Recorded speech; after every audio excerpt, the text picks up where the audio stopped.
ಓಂ ಸಮರ್ಥ ಸದ್ಗುರು ಶ್ರೀ ಸಾಯಿನಾಥಾಯ ನಮಃ. ಶ್ರೀ ಸಾಯಿ ಸನ್ನಿಧಿ ಅಧ್ಯಾಯ 2. ದಾದಾ ಸಾಹೇಬ್ ಕಾಪರ್ಡೆ. ನಮ್ಮ ದೇಶದೆಲ್ಲೆಡೆಯೂ ಸ್ವರಾಷ್ಟ್ರೋದ್ಯಮದ ಜ್ವಾಲೆಗಳು ಭುಗಿಲೆತ್ತುಲಿದ್ದ ದಿನಗುಳವು.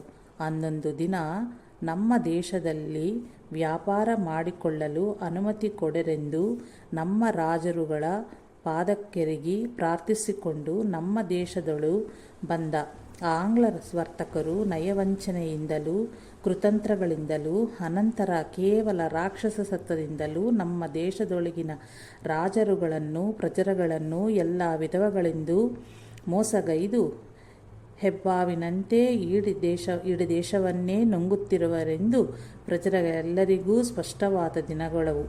ಸ್ವಲ್ಪವಾದರೂ ನಮಗೆ ಸ್ವಾತಂತ್ರ್ಯ ನೀಡರೆಂದು ಪ್ರಜೆಗಳಿಗೆ ಉಪಕಾರವಾಗುವಂತಹ ಕೆಲಸಗಳನ್ನು ಮಾಡಿರೆಂದು ಕೇಳದಾಗವೆಲ್ಲವೂ ಆಂಗ್ಲ ಸರ್ಕಾರವು ನಮ್ಮವರಿಗೆ ಸುಳ್ಳು ಆಶ್ವಾಸನೆಗಳನ್ನು ಇತ್ತು ವಂಚಿಸಿದರು.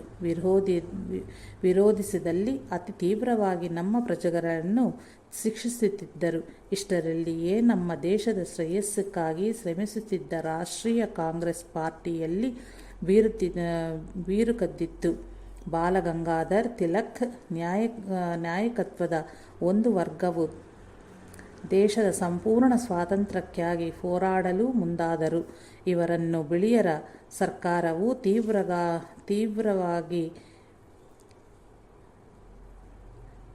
ತೀವ್ರಗಾಮಿಗಳೆಂದು ಪಟ್ಟಕಟ್ಟಿತ್ತು.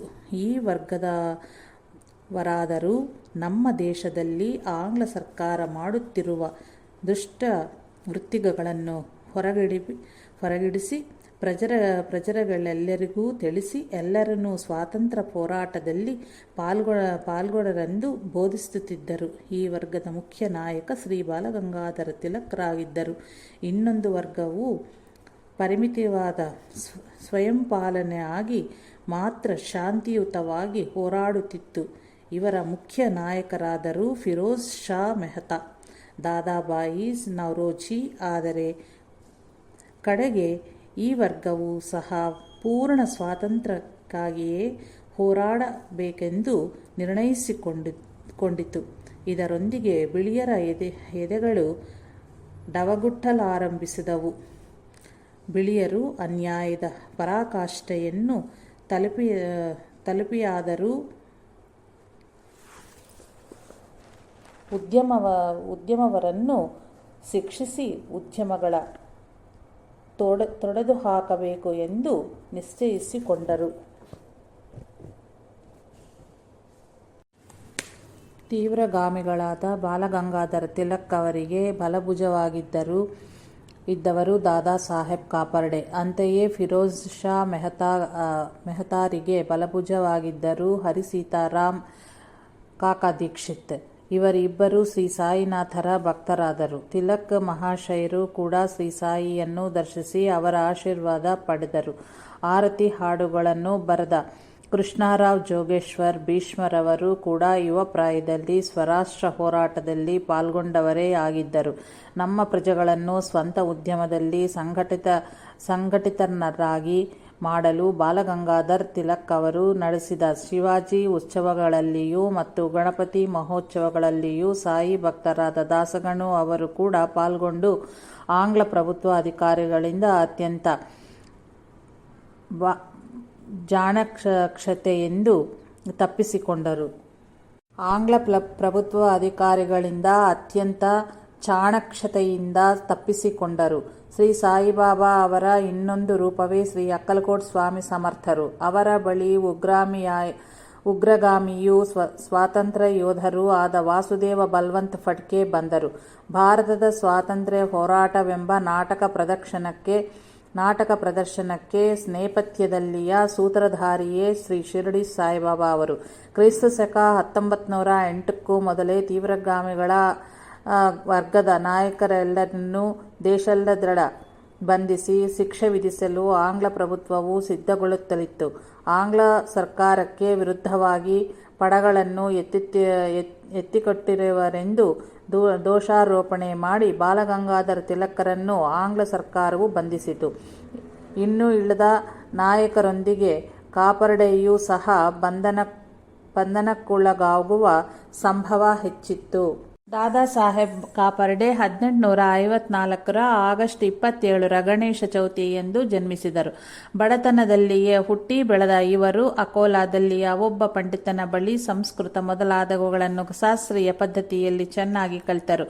ಮುಂಬಯಿಯಲ್ಲಿ ಉನ್ನತ ವಿದ್ಯೆಯನ್ನು ಅಭ್ಯಸಿಸಿದ ಅನಂತರ ಒಂದೊಮ್ಮೆ ಆರ್ಯ ಸಮಾಜದ ವ್ಯವಸ್ಥಾಪಕರಾದ ಸ್ವಾಮಿ ದಯಾನಂದ ಸರಸ್ವತಿಯವರೊಂದಿಗೆ ಸಂಸ್ಕೃತ ಭಾಷೆಯಲ್ಲಿ ಶಾಸ್ತ್ರ ವಿಮರ್ಶೆ ಮಾಡಲು ಆ ಕಲಾಶಾಲೆಯವರು ಕಾಪರ್ಡೆಯವರನ್ನು ಮಾಡಿದರು. ನಂತರ ಅವರು ನ್ಯಾಯಶಾಸ್ತ್ರವನ್ನು ಅಭ್ಯಸಿಸಿ ಅಮರಾವತಿಯಲ್ಲಿ ಪ್ರಖ್ಯಾತ ನ್ಯಾಯವಾದಿಯಾದರು. ಆ ದಿನಗಳಲ್ಲಿಯೇ ಅವರು ವಾರ್ಷಿಕ ಆದಾಯವಾಗಿ ಸರಿಸುಮಾರು 1 ಲಕ್ಷ ರೂಪಾಯಿಗಳವರೆಗೂ ಸಂಪಾದಿಸುತ್ತಿದ್ದರು. ಅವರ ಮನೆಯಲ್ಲಿ 7 ಉನ್ನತ ಜಾತಿಗೆ ಸೇರಿದ ಕುದುರೆಗಳು, 2 ದೊಡ್ಡ ಕುದುರೆ ಬಂಡಿಗಳು, ಬಹುಮಂದಿ ಸೇವಕರು ಇದ್ದರು. ಬಡವರನ್ನ ಅನೇಕರಿಗೆ ಆಶ್ರಯವಿತ್ತಿದ್ದರು. ಅವರ ಮನೆಯಾದರೂ ಯಾವಾಗಲೂ ಬಂಧು ಮಿತ್ರಗಳೊಂದಿಗೆ ಕಳಕಳಲಾಗಿ ಇರುತ್ತಿತ್ತು. ತಮ್ಮ ಮನೆಯಲ್ಲಿಯೇ ಎಲ್ಲರ ವಿನೋದಕ್ಕಾಗಿ ತಾಳಮೇಳದೊಂದಿಗೆ ರಸವತ್ತವಾದ ಕಾರ್ಯಕ್ರಮಗಳನ್ನು ಏರ್ಪಡಿಸುತ್ತಿದ್ದರು.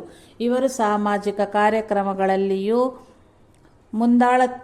ಮುಂದಾಳತ್ವವನ್ನು ವಹಿಸಿ ಪ್ರಖ್ಯಾತ ಪ್ರಜಾನಾಯಕರಾಗಿ ದೇಶದ ರಾಜಕೀಯದಲ್ಲಿ ಸಕ್ರಿಯರಾಗಿ ಪಾಲ್ಗೊಂಡು Balagangadhara ತಿಲಕರಿಗೆ ಬಲಭುಜವಾಗಿದ್ದರು.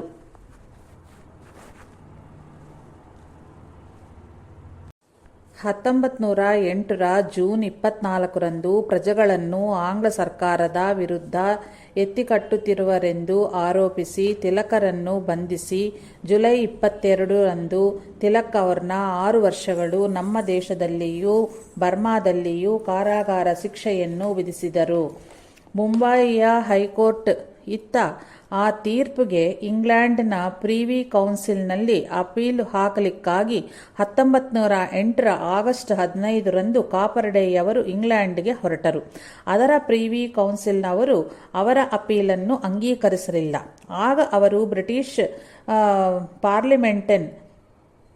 ಪಾರ್ಲಿಮೆಂಟಿನ house of lords, Rajya Sabha ಎಂಥದ್ದು ಹೌಸ್ ಆಫ್ ಲಾರ್ಡ್ಸ್ ಗೂ ಅಪೀಲ್ ಹಾಕಿ, ತದನಂತರ ವ್ಯವಹಾರಗಳಿಗೆ ಪ್ರಭುತ್ವ ಕಾರ್ಯದರ್ಶಿಗೂ ಸಹ ಅಪೀಲು ಹಾಕಿ ಅವೆಲ್ಲವೂ ವಿಫಲವಾಗಲು 2 ವರ್ಷಗಳ ಅನಂತರ 1910 ಸೆಪ್ಟೆಂಬರ್ 15ರಂದು ನಮ್ಮ ದೇಶಕ್ಕೆ ಹಿಂದಿರುಗಿದರು. ಇದರ ಖರ್ಚೆಲ್ಲವನ್ನೂ ಕಾಪರ್ಡೆಯವರೇ ಭರಿಸಿಕೊಂಡರು. ತಿಲಕರನ್ನು ಬಿಡುಗಡೆಗೊಳಿಸಲು ಅವರು ಪಡೆದ ಶ್ರಮೆ, ಮಾಡದ ಯತ್ನ ಮತ್ತು ವ್ಯಯಿಸಿದ ಹಣವೇ ಇಲ್ಲವು. ಹಾಗೆಯೇ ತದಂಗವಾಗಿ ವಿನಿಯೋಗಿಸಿದ ಸಮಯವೇ ಇಲ್ಲವು. ಕಾಪರ್ಡೆಯವರು ನಮ್ಮ ದೇಶಕ್ಕೆ ಹಿಂದಿರುಗುವ ಮೊದಲೇ ಅವರ ತಾಯಿ ತೀರಿಕೊಂಡರು.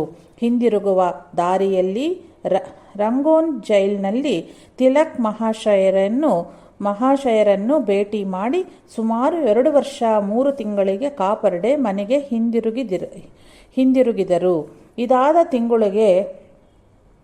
ಇದಾದ ತಿಂಗಳೊಳಗೆ ಅವರು ಶಿರಡಿಗೆ ಮೊದಲನೆಯ ಬಾರಿ ಭೇಟಿ ಇತ್ತರು. ಇದಕ್ಕೂ ಸ್ವಲ್ಪ ಮುಂಚೆಯೇ ಪ್ರಖ್ಯಾತ ಸ್ವರಾಷ್ಟ್ರ ಉದ್ಯಮದ ನಾಯಕರಾದ ಬಿಪಿನ್ ಚಂದ್ರ ಪಾಲ್ರನ್ನು ಬ್ರಿಟಿಷ್ ಸರ್ಕಾರವು ಬಂಧಿಸಿತು.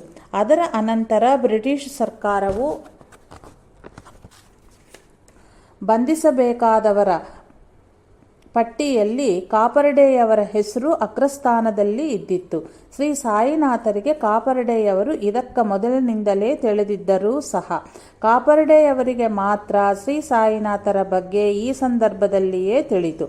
ಅನೇಕ ವಿಷಮ ಪರಿಸ್ಥಿತಿಗಳಲ್ಲಿ ಶ್ರೀ ಸಾಯಿ ಆಂಗ್ಲ ಸರ್ಕಾರದ ಅಧಿಕಾರಿಗಳಾದ ಬಿಳಿಯರ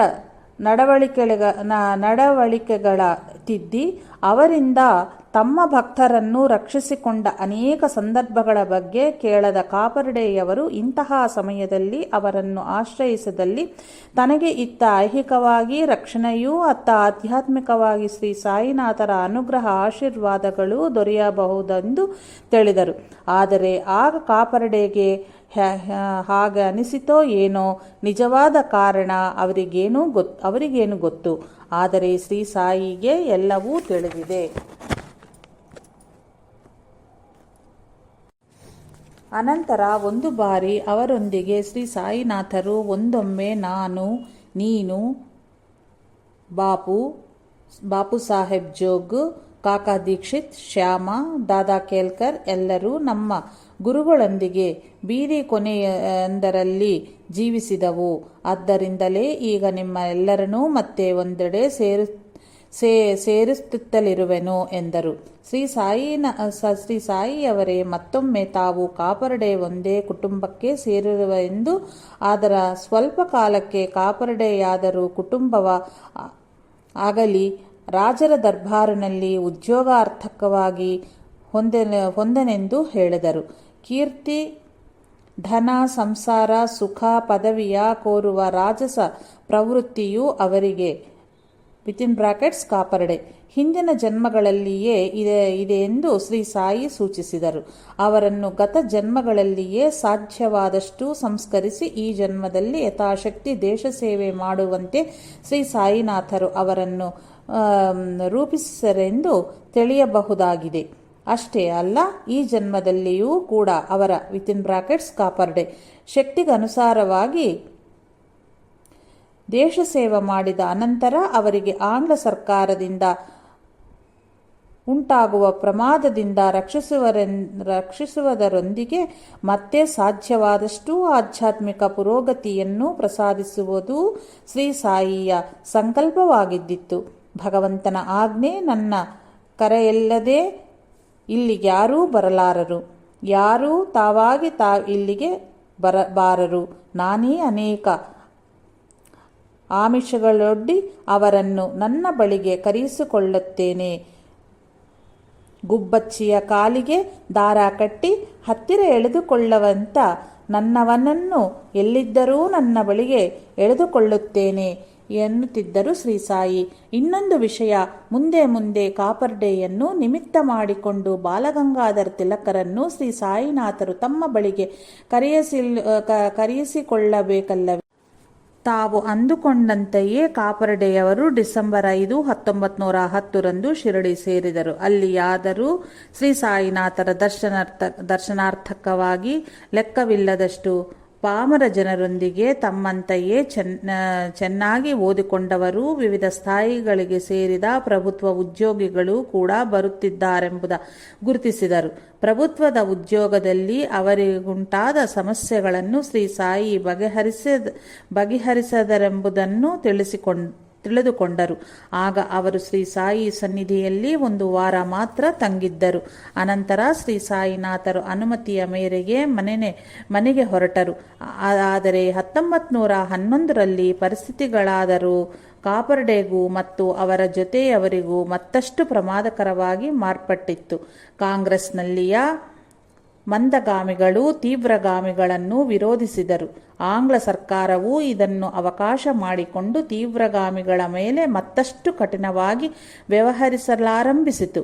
ಇಂತಹ ಪ್ರಮುಖರಲ್ಲಿ ಕಾಪರ್ಡೆಯೂ ಒಬ್ಬರು. ಅವರು ತಮ್ಮ ಮೇಲೆ ಬಂದಿರಗಲಿರುವ ಪ್ರಮಾದವನ್ನು ಗುರುತಿಸಿದರು. ಅಂತಹ ಪರಿಸ್ಥಿತಿಗಳಿಂದ ಅವರ ವೃತ್ತಿಯು ಸ್ವಲ್ಪ ಕುಂಠಿತವಾಯಿತು.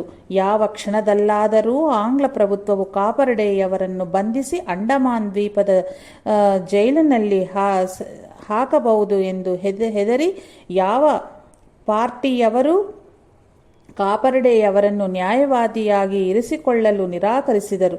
ತತ್ಕಾರಣವಾಗಿ ಅವರ ಸಂಪಾದನೆ ಕಡಿಮೆ ಆಯಿತು. ಅವರ ಕುಟುಂಬದವರು ಭಯದಿಂದಲೂ ದಿಗ್ಭ್ರಾಂತಿಯಿಂದಲೂ ಕುಗ್ಗಿದರು. ಕಾಪರ್ಡೆಯವರಿಗೂ ಮನಃಶಾಂತಿ ಇಲ್ಲದೆ ಆರೋಗ್ಯ ಪದಗಟ್ಟಿತು. ಹೇಗೂ 1 ವರ್ಷ ಕಾಲ ಅತಿ ಪ್ರಯಾಸದಿ ತಮ್ಮ ಮನೆಯಲ್ಲಿಯೇ ಪರಿಸ್ಥಿತಿಯ ಸುಧಾರಣೆಗಾಗಿ ಕಾದು ನೋಡಿ ಆ ಒತ್ತಡವ ತಡೆದುಕೊಳ್ಳಲಾಗದೆ ಡಿಸೆಂಬರ್ 6, 1911 ಶಿರಡಿ ಸೇರಿದರು. ಕಾರಣ, ಅವರು ಮೊದಲೇ ಬಾರಿಗೆ ಭೇಟಿ ಇತ್ತಾಗಲೇ 5ನೆಯ ದಿನದಂದು ಶ್ರೀ ಸಾಯಿನಾಥರು, ಇದು ನಿನ್ನ ಮನೆಯೇ, ನಾನಿಲ್ಲಿರಲು ಯಾರಿಗಾದರೂ ಭಯವೇಕೆ ಎಂದರು. ಈ ಬಾರಿ ಅವರು ಶಿರಡಿಗೆ ಬರುತ್ತಿದ್ದಂತೆಯೇ ಶ್ರೀ ಸಾಯಿ ಮತ್ತೆ ಹಾಗೆಯೇ ಹೇಳಿದರು. ಹಾಗಾದಲ್ಲಿ ನಮ್ಮ ದೇಶದ ನಿಜವಾದ ಪ್ರಭುಗಳು ಶ್ರೀ ಸಾಯಿನಾಥರು. ಅಥವಾ ಬಿಳಿಯರ? ಹಾಗಾದಲ್ಲಿ ನಮ್ಮ ದೇಶದ ನಿಜವಾದ ಪ್ರಭುಗಳು ಶ್ರೀ ಸಾಯಿನಾಥರ ಅಥವಾ ಬಿಳಿಯರ? ಹಿಂದೆ ನಮ್ಮ ದೇಶದ ಪ್ರಜೆಗಳು ಸಮಿಷ್ಟಿಯಾಗಿ ಮಾಡಿಕೊಂಡ ಕರ್ಮಫಲದಿಂದಲೇ ಆ ದಿನ ಬಿಳಿಯರಿಗೆ ಅಧೀನರಾಗಿ ಬಾಳುವಂತಾಯಿತು. ನಮ್ಮ ಪ್ರಜೆಗಳ ತಕ್ಕ ರೀತಿಯಲ್ಲಿ ಸಂಸ್ಕರಿಸಲು ಅಂತಹ ಪರಾಧೀನತೆಯು ಅಷ್ಟು ಕಾಲ ಅವಶ್ಯವಿದ್ದರಬಹುದೇನೋ.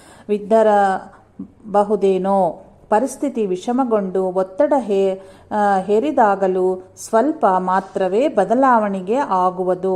ಶ್ರೀ ಸಾಯಿನಾಥರು ಹೇಳಿದಂತೆ ಕೇಳಲು ಯಾರು ತಾನೇ ಸಿದ್ಧಿರುವವರು?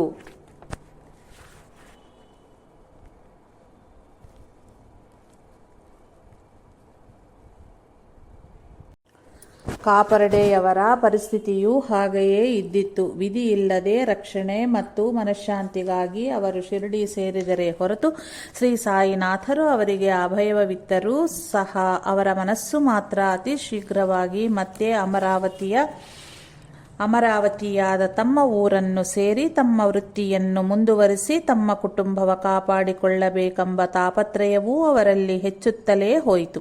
ಆದರೆ ಹಾಗೆ ಊರಿಗೆ ಮರಳಿದಲ್ಲಿ ತಾವೆಷ್ಟೇ ಸಮರ್ಥರಾದ ನ್ಯಾಯವಾದಿಯಾಗಿದ್ದರೂ ಸಹ ಆಂಗ್ಲ ಸರ್ಕಾರವು ತಮ್ಮನ್ನು ಯಾವಾಗ ಬಂಧಿಸುತ್ತೆಯೋ ಎಂಬ ಭಯವೂ ಅವರನ್ನು ಕಾಡುತ್ತಿತ್ತು. ಇದೆಲ್ಲವನ್ನೂ ತಿಳಿದವರು ಯಾರಾದರೂ ಇದ್ದಲ್ಲಿ ಅದು ಶ್ರೀ ಸಾಯಿನಾಥರು ಮಾತ್ರವೇ ಹೌದು. ಶ್ರೀ ಸಾಯಿನಾಥರಿಗೆ ಯಾವ ಕ್ಷಣದಲ್ಲಿ ಎಲ್ಲಿ ಏನು ನಡೆಯುತ್ತಿದ್ದರೂ ತಿಳಿಯುತ್ತದೆ ಎಂದು ಎಲ್ಲರ ಹೃದಯವೂ ಅವರಿಗೆ ತೆರೆದ ಪುಸ್ತಕದಂತೆ ಎಂಬುದು ಕಾಪರ್ಡೆ ತಿಳಿದುಕೊಂಡರು. ಆದ್ದರಿಂದಲೇ ಶ್ರೀ ಸಾಯಿನಾಥರ ಸನ್ನಿಧಿಯಲ್ಲಿ ಇರುವವರಿಗೂ ತಮಗೆ ಯಾವ ಪ್ರಮಾದವೂ ಬರಲಾಗದೆಂದು ಧೈರ್ಯವಾಗಿದ್ದರು. ಶ್ರೀಮತಿ ಮ್ಯಾನೇಜರ್ ಅವರವರು ಹೇಳಿದಂತೆ ಅವರ ಸನ್ನಿಧಿಯಲ್ಲಿ ಹೆಜ್ಜೆ ಇಡುತ್ತಂತೆಯೇ ಇನ್ನು ನಮಗ್ಯಾವ ಭಯವೂ ಇರುವುದಿಲ್ಲವೆಂಬ ಧೈರ್ಯ ತುಂಬಿರುತ್ತಿತ್ತು.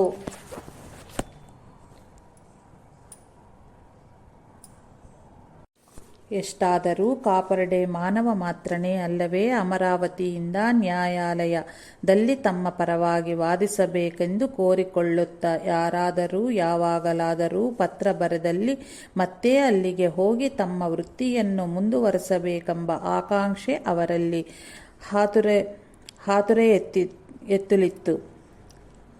ಒಮ್ಮೊಮ್ಮೆ ಕಾಪರ್ಡೆಯವರನ್ನು ಅವರ ಊರಿಗೆ ಕರೆದೊಯ್ಯಲು ಅವರ ಬಂಧುಗಳು ಮತ್ತು ಕಕ್ಷಿದಾರರು ಶಿರಡಿಗೆ ಬರುತ್ತಿದ್ದರು. ಕಾಪರ್ಡೆಯವರ ಮಾನಸಿಕ ಬಾಧೆಯನ್ನು ನೋಡಲಾಗದೆ ಅವರ ಪರವಾಗಿ ಶ್ಯಾಮ ಬಾಬಾರವರನ್ನು ದೇವಾ, ಇವನು ಈಗ ಮತ್ತೆ ಅಮರಾವತಿಗೆ ಹೊರಡಬಹುದೇ ಎಂದು ಕೇಳುತ್ತಿದ್ದರು. ಪ್ರಶ್ನೆ ಕೇಳಿದವರು ಶ್ಯಾಮಾರೇ ಆಗಿದ್ದರು. ಅದ ಕೇಳಿಸಿದ್ದು ಕಾಪರ್ಡೆಯ ಎಂಬುದ ಶ್ರೀ ಸಾಯಿಯವರಿಗೆ ಗೊತ್ತಿಲ್ಲದಿರುತ್ತೆಯೇ?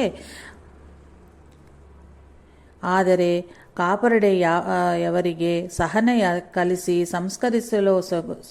ಸಂಸ್ಕರಿಸಲೋ ಸಗವೇ ಅಲ್ಲವೇ ಅವರನ್ನು ಶ್ರೀ ಸಾಯಿ ಕರೆಸಿಕೊಂಡಿರುವುದು? ಅವರ ಭವಿಷ್ಯತ್ತೆಲ್ಲವೂ ಶ್ರೀ ಸಾಯಿಗೆ ಕೈಗನ್ನಡಿಯಂತ ಸ್ಪಷ್ಟವಾಗಿದ್ದು, ಅಂತೆಯೇ ಅವರು ಮತ್ತೆ ಯಾವಾಗ ಕ್ಷೇಮವಾಗಿ ಅಮರಾವತಿಯ ಸೇರಬಲ್ಲರೋ ಎಂಬುದ ತಿಳಿದಿದ್ದರೂ ಸಹ ಶ್ರೀ ಸಾಯಿ ಎಂದಿಗೂ ಸ್ವಮುಖತಃ ಒಂದು ಬಾರಿಯೂ ಆ ಮಾತನ್ನು ಹೇಳಲಿಲ್ಲ. ಹಾಗೆ ಹೇಳದಲ್ಲಿ ಅವರು ಸಹನೆಯನ್ನೊಂದು ಅಭ್ಯಸಿಸಿಕೊಳ್ಳುವರು. ಕಾಪರ್ಡೆಯವರು ಮನೆಗೆ ಹೋಗಲು ಯಾವಾಗ ಅನುಮತಿ ಕೋರಿದರೂ ನಾಳೆ ಹೊರಡು ಎನ್ನುತ್ತಿದ್ದರು. ಅವರ ಪರಿಭಾಷೆಯಲ್ಲಿ ಆ ಮಾತಿಗೆ ಹೊರಡಬೇಡ ಎಂದು ಅರ್ಥವು. ಅವರು ಬೇರೆ ಯಾರಿಂದ ಕೇಳಿಸಿದಲ್ಲಿ ಅವನು ನನ್ನ ಬಳಿ ಏನೂ ಅನುಮತಿ ಕೇಳಲಿಲ್ಲಲ್ಲ, ನಿನಗ್ಯಾಕೆ ಈ ವಿಷಯದಲ್ಲಿ ಆತುರ ಎಂದು ಬಿಡುತ್ತಿದ್ದರು.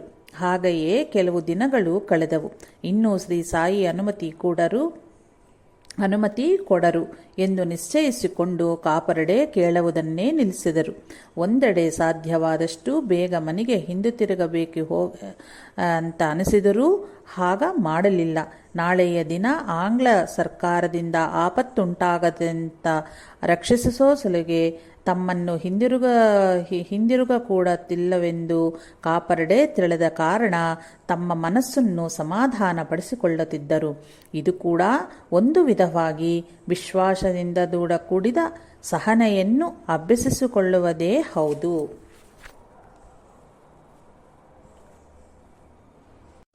ಆದರೆ ಆಂಗ್ಲ ಸರ್ಕಾರದ ಬಂಧನದಿಂದ ಕಾಪರ್ಡೆಯ ರಕ್ಷಿಸುವುದು ಮಾತ್ರವೇ ಬಾಬಾರವರ ಧ್ಯೇಯವಲ್ಲವು. ಅದನ್ನು ಅವಕಾಶವಾಗಿ ತಗೊಂಡು ಅವರಲ್ಲಿ ಆಧ್ಯಾತ್ಮಿಕವಾಗಿ ಸತ್ವಯುತವಾದ ಪರಿವರ್ತನೆಯ ತರುವುದು ಶ್ರೀ ಸಾಯಿಯ ಅಭಿಮತ. ಕೇವಲ ಈ ಕಾರ್ಯಕ್ಕಾಗಿಯೇ ಕಾಪರ್ಡೆಯವರನ್ನು ರಕ್ಷಿಸಲಾಯಿತೆಂದು ಹೇಳಬಹುದಾಗಿದೆ. ಆ ಪರಿವರ್ತನೆಯು ಕಾಪರ್ಡೆಯವರಲ್ಲಿ ಎಷ್ಟು ಬರಲು ಸಾಧ್ಯವೋ ಅಷ್ಟು ಬಂದ ನಂತರ ಅವರ ಮೇಲೆ ಆಂಗ್ಲ ಸರ್ಕಾರದವರಿಗಿದ್ದ ಮನೋಭಾವನ ಬದಲಿಸಿ ಕಾಪರ್ಡೆಯವರನ್ನು ಮತ್ತೆ ಮನೆಗೆ ಕಳುಹಿಸಿಕೊಟ್ಟರು. ಕಾಪರ್ಡೆಯವರು ಶ್ರೀ ಸಾಯಿನಾಥರ ಸನ್ನಿಧಿಯಲ್ಲಿ ಇದ್ದಷ್ಟು ಕಾಲವೂ ಯಾವುದೋ ಮೂಲೆಯ ಕುಗ್ರಾಮವಾಗಿದ್ದ ಶಿರಡಿಯಲ್ಲಿ ತಲೆತಪ್ಪಿಸಿಕೊಂಡಿದ್ದರಿಂದಾಗಲಿ ಅಥವಾ ತಮ್ಮ ಉಪಯುಕ್ತರಿಂದ ಆಗಲಿ ರಕ್ಷಿಸಲ್ಪಡಿಲ್ಲವು.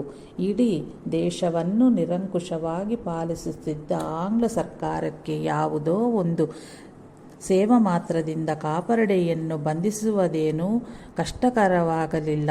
ಆದರೆ ಕೇವಲ ಶ್ರೀ ಸಾಯಿನಾಥರ ಅನುಗ್ರಹದಿಂದಲೇ ಅವರಿಗೆ ಅಂತಹ ಸಂಕಲ್ಪ ಹುಟ್ಟದಂತೆ ಮಾಡಿ ಅವರಿಗೆ ಅಂತಹ ಸಂಕಲ್ಪವೇರ್ಪಟ್ಟರೂ ಅದನ್ನು ನಿವಾರಿಸುತ್ತಲೇ ಬಂದರೆಂದು ಶ್ರೀ ಬಾಬಾ ಅವರೇ ಸೂಚಿಸುವರು. ಉದಾಹರಣೆಗೆ ಡಿಸೆಂಬರ್ 29, 1911 ಶ್ರೀ ಸಾಯಿ ಹೇಳಿದ ಮಾತುಗಳನ್ನು ಕಾಪರ್ಡೆ ತಮ್ಮ ಡೈರಿಯಲ್ಲಿ ಹೀಗೆ ಬರೆದುಕೊಂಡಿರುವರು. ಗವರ್ನರ್ ಬಂದು ಪರಿಷ್ಫಾ ಆಯುಧವನ್ನು ತೆಗೆದುಕೊಂಡು ಬಂದನೆಂದು ಶ್ರೀ ಸಾಯಿ ಅವನೊಂದಿಗೆ ಹೋರಾಡಿ ಹೊರದೂಡಿ ಕಡೆಗೆ ಹೋಗು ಅವನನ್ನು ಒಪ್ಪಿಸಿ ಹಿಂದಿರುಗಿಸಿ ಕಳುಹಿಸಿದರೆಂದು ಈ ದಿನ ಶ್ರೀ ಬಾಬಾ ನನ್ನ ಹೆಂಡತಿಗೆ ಹೇಳಿದರು. ಅವರ ಮಾತುಗಳು ಪರಿಭಾಷೆಯಿಂದೆ ದೂಡಗೂಡಿದ ಕಾರಣ ಅವುಗಳನ್ನು ವಿವರಿಸುವುದು ಕಷ್ಟ. ಕಾಪರ್ಡೆಯವರು ಶ್ರೀ ಸಾಯಿನಾಥರ ಮಾತುಗಳ ಬಗ್ಗೆ ಕಡೆಯ ವಾಕ್ಯವನ್ನು ಹೀಗೆ ಬರೆದು ನುಡಿಸಿಕೊಂಡರೆ ಹೊರತು ನಿಜವಾದ ಅದರ ಸಾರಾಂಶವು ಅವರಿಗೆ ಚೆನ್ನಾಗಿಯೇ ತಿಳಿದಿದೆ. ಆದರೆ ಅಂದಿನ ಪರಿಸ್ಥಿತಿಗಳ ದೃಷ್ಟಿಯಿಂದ ಅವರು ಅದನ್ನು ವಿವರಿಸಲಾಗಲಿಲ್ಲ. ಶ್ರೀ ಸಾಯಿ ಹೇಳಿದಂತೆಯೇ ಅಂದಿನಿಂದಲೇ ಆಂಗ್ಲ ಸರ್ಕಾರದ ವೈಖರಿಯಲ್ಲಿ ಮಾರ್ಪಾಟು ಬಂದಿತ್ತು. ಬಾಲಗಂಗಾಧರ ತಿಲಕರಿಗೆ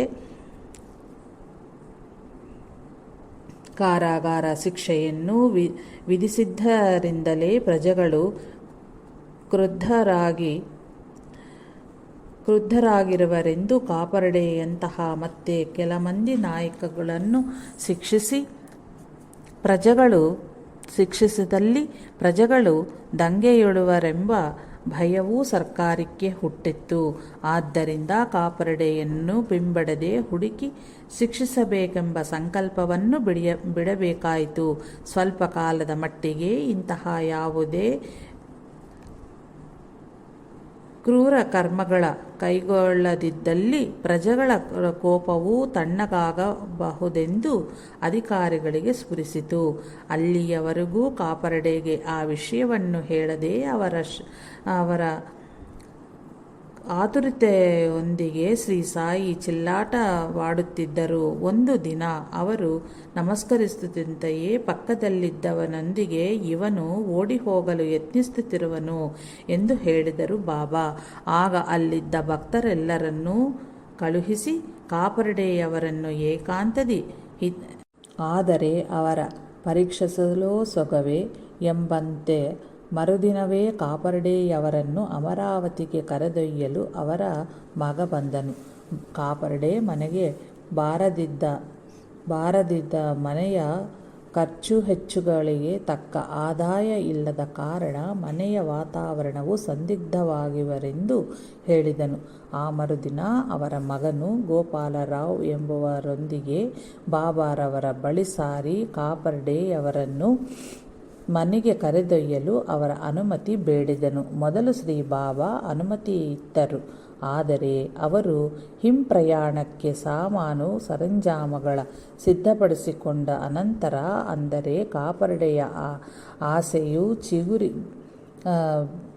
ಬಿಸಿಲೊಡೆಯುತ್ತಂತೆಯೇ ಶ್ರೀ ಸಾಯಿ ಮತ್ತೆ ತಮ್ಮ ಅನುಮತಿಯನ್ನು ರದ್ದುಗೊಳಿಸಿದರು. ಆಗ ಕಾಪರ್ಡೆಯವರ ಮನೋವೇದನೆಯ ನೋಡಲಾಗದೆ ಶ್ಯಾಮ ಬಾಬಾರವರಲ್ಲಿ ಅನುಮತಿ ಬೇಡಿದರು. ಆಗ ಶ್ರೀ ಸಾಯಿನಾಥರು ಅವನಿಗೆ ಅಮರಾವತಿಯು ಶಿರಡಿಯು ಸ್ವಸ್ಥಾನಗಳೇ ಹೌದು, ಅವನೆಲ್ಲಿ ಬೇಕಾದರೂ ಇರಬಹುದು ಎಂದರು.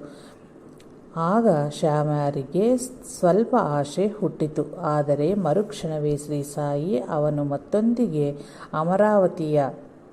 ಅಮರಾವತಿಗೆ ಹಿಂದಿರುಗನೇನು ಎಂದರು. ಅಲ್ಲಿಗೆ ಅವರಿಬ್ಬರ ಆಸೆಯೂ ನಿರಾಸೆಯಾಯಿತು. ಕೆಲ ದಿನಗಳ ಅನಂತರ ಶ್ಯಾಮರು ಇನ್ನೊಮ್ಮೆ ಶ್ರೀ ಸಾಯಿನಾಥರಲ್ಲಿ ಆ ವಿಷಯ ಪ್ರಸ್ತಾವಿಸಿದರು. ಶ್ರೀ ಸಾಯಿ ಇನ್ನೂ ಅವರೊಂದಿಗೆ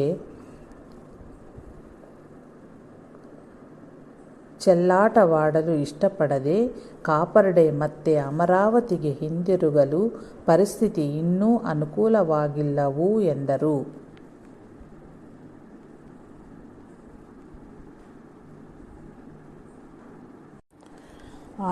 ಆಧ್ಯಾತ್ಮವಿದ್ಯೆ ಕಾಪರ್ಡೆಗೆ ಪರಿಚಯವಿಲ್ಲ ಎನ್ನುವಂತಿಲ್ಲ. ಬಹು ಆಧ್ಯಾತ್ಮ ಗ್ರಂಥಗಳ ಚೊಕ್ಕವಾಗಿ ಓದಿಕೊಂಡಿದ್ದರು. ನಿತ್ಯವೂ ಶ್ರದ್ಧೆಯಿಂದ ಪೂಜೆಗೈಯುತ್ತಿದ್ದರು. ಪುರಾಣ ಶ್ರವಣ, ಭಜನ, ಕೀರ್ತನೆಗಳಲ್ಲಿ ತೂಡಗಸಿಕೊಳ್ಳುತ್ತಿದ್ದರು. ಇಷ್ಟಿದ್ದರೂ ಅವರಲ್ಲಿ ತೀವ್ರವಾದ ಲೌಕಿಕ ವಾಸನೆಯು ಅವರ ಆತ್ಮವಿಶ್ವಾಸಕ್ಕೆ ಅಡ್ಡ ಬರುತ್ತಿತ್ತು. ಕಾಪರ್ಡೆ ಸಂಸ್ಕೃತ ಮತ್ತು ಮರಾಠಿ ಭಾಷೆಯಲ್ಲಿ ಪಂಡಿತರು. ಆದರೂ ಸಹ ಶ್ರೀ ಸಾಯಿನಾಥರ ಸನ್ನಿಧಿಯಲ್ಲಿ ಪವಿತ್ರ ಗ್ರಂಥಗಳ ಪಾರಾಯಣ ಮಾತ್ರವೇ ಅಲ್ಲದೆ ದಿನಪತ್ರಿಕೆಗಳ ಕೂಡ ಆಸಕ್ತಿಯಿಂದ ಓದುತ್ತಲಿದ್ದರು. ಹೊಸದಾಗಿ ಬಂದ ಭಕ್ತರೊಂದಿಗೆ ಮಾತುಕತೆ ಆಡುತ್ತಿದ್ದರು. ಆದ ಅನಂತರ ಮರಾಠಿ ಭಾಷೆಯಲ್ಲಿಯ ಪರಮಾಮೃತ ಎಂಬ ಆಧ್ಯಾತ್ಮಿಕ ಗ್ರಂಥವನ್ನು ಓದುತ್ತಿದ್ದರು. ಸಂಸ್ಕೃತ ಭಾಷೆಯಲ್ಲಿಯ ವೇದಾಂತ ಪಂಚದಶಿ, ಯೋಗ ವಾಸಿಷ್ಠ, ಏಕನಾಥರ ರಚನೆಗಳು, ದಾಸಬೋಧಗಳನ್ನು ಓದುತ್ತಲಿದ್ದರು. ವಾಡಾದಲ್ಲಿ ಕುಳಿತು ಉಪಾಸಿನಿ ಬಾಬಾ, ದಾದಾ ಕೇಲ್ಕರ್, ಬಾಪು ಸಾಹೇಬ್ ಜೋಗ್, ನಾನಾ ಚಾಂದೋರ್ಕರ್, ವೈದ್ಯ ದೇವ, ಬಾಲಕರಾಮ್ ಮಾನ್ಕರ್ ಮೊದಲಾದವರುಗಳೊಂದಿಗೆ ಕುಳಿತು ಬಾಬಾರವರ ಲೀಲೆಗಳ ಬಗ್ಗೆ ಮಾತನಾಡುತ್ತಿದ್ದರು. ಸದ್ಗ್ರಂಥಗಳ ಬಗ್ಗೆ ಅವರಿಗೆ ಅಸಾಮಾನ್ಯ ಪಾಂಡಿತ್ಯವಿದ್ದಿತು. ಉಪಾಸಿನಿ ಬಾಬಾರಂತಹ ಪಂಡಿತರು ಸಹ ಇವರನ್ನು ತಮ್ಮ ಗುರುವೆಂದು ಭಾವಿಸುತ್ತಿದ್ದರು. ಆದರೂ ಕೂಡ ಶ್ರೀ ಸಾಯಿನಾಥರ ಬಗ್ಗೆಯ ಭಕ್ತಿ ಶ್ರದ್ಧೆಗಳಲ್ಲಿಯೂ ಶರಣಾಗತಿಯಲ್ಲಿಯೂ ಕಾಕಾ ದೀಕ್ಷಿತರೊಂದಿಗೆ ಕಾಪರ್ಡೆ ಎಂದಿಗೂ ಸಮಾನರಾಗಲಿಲ್ಲ.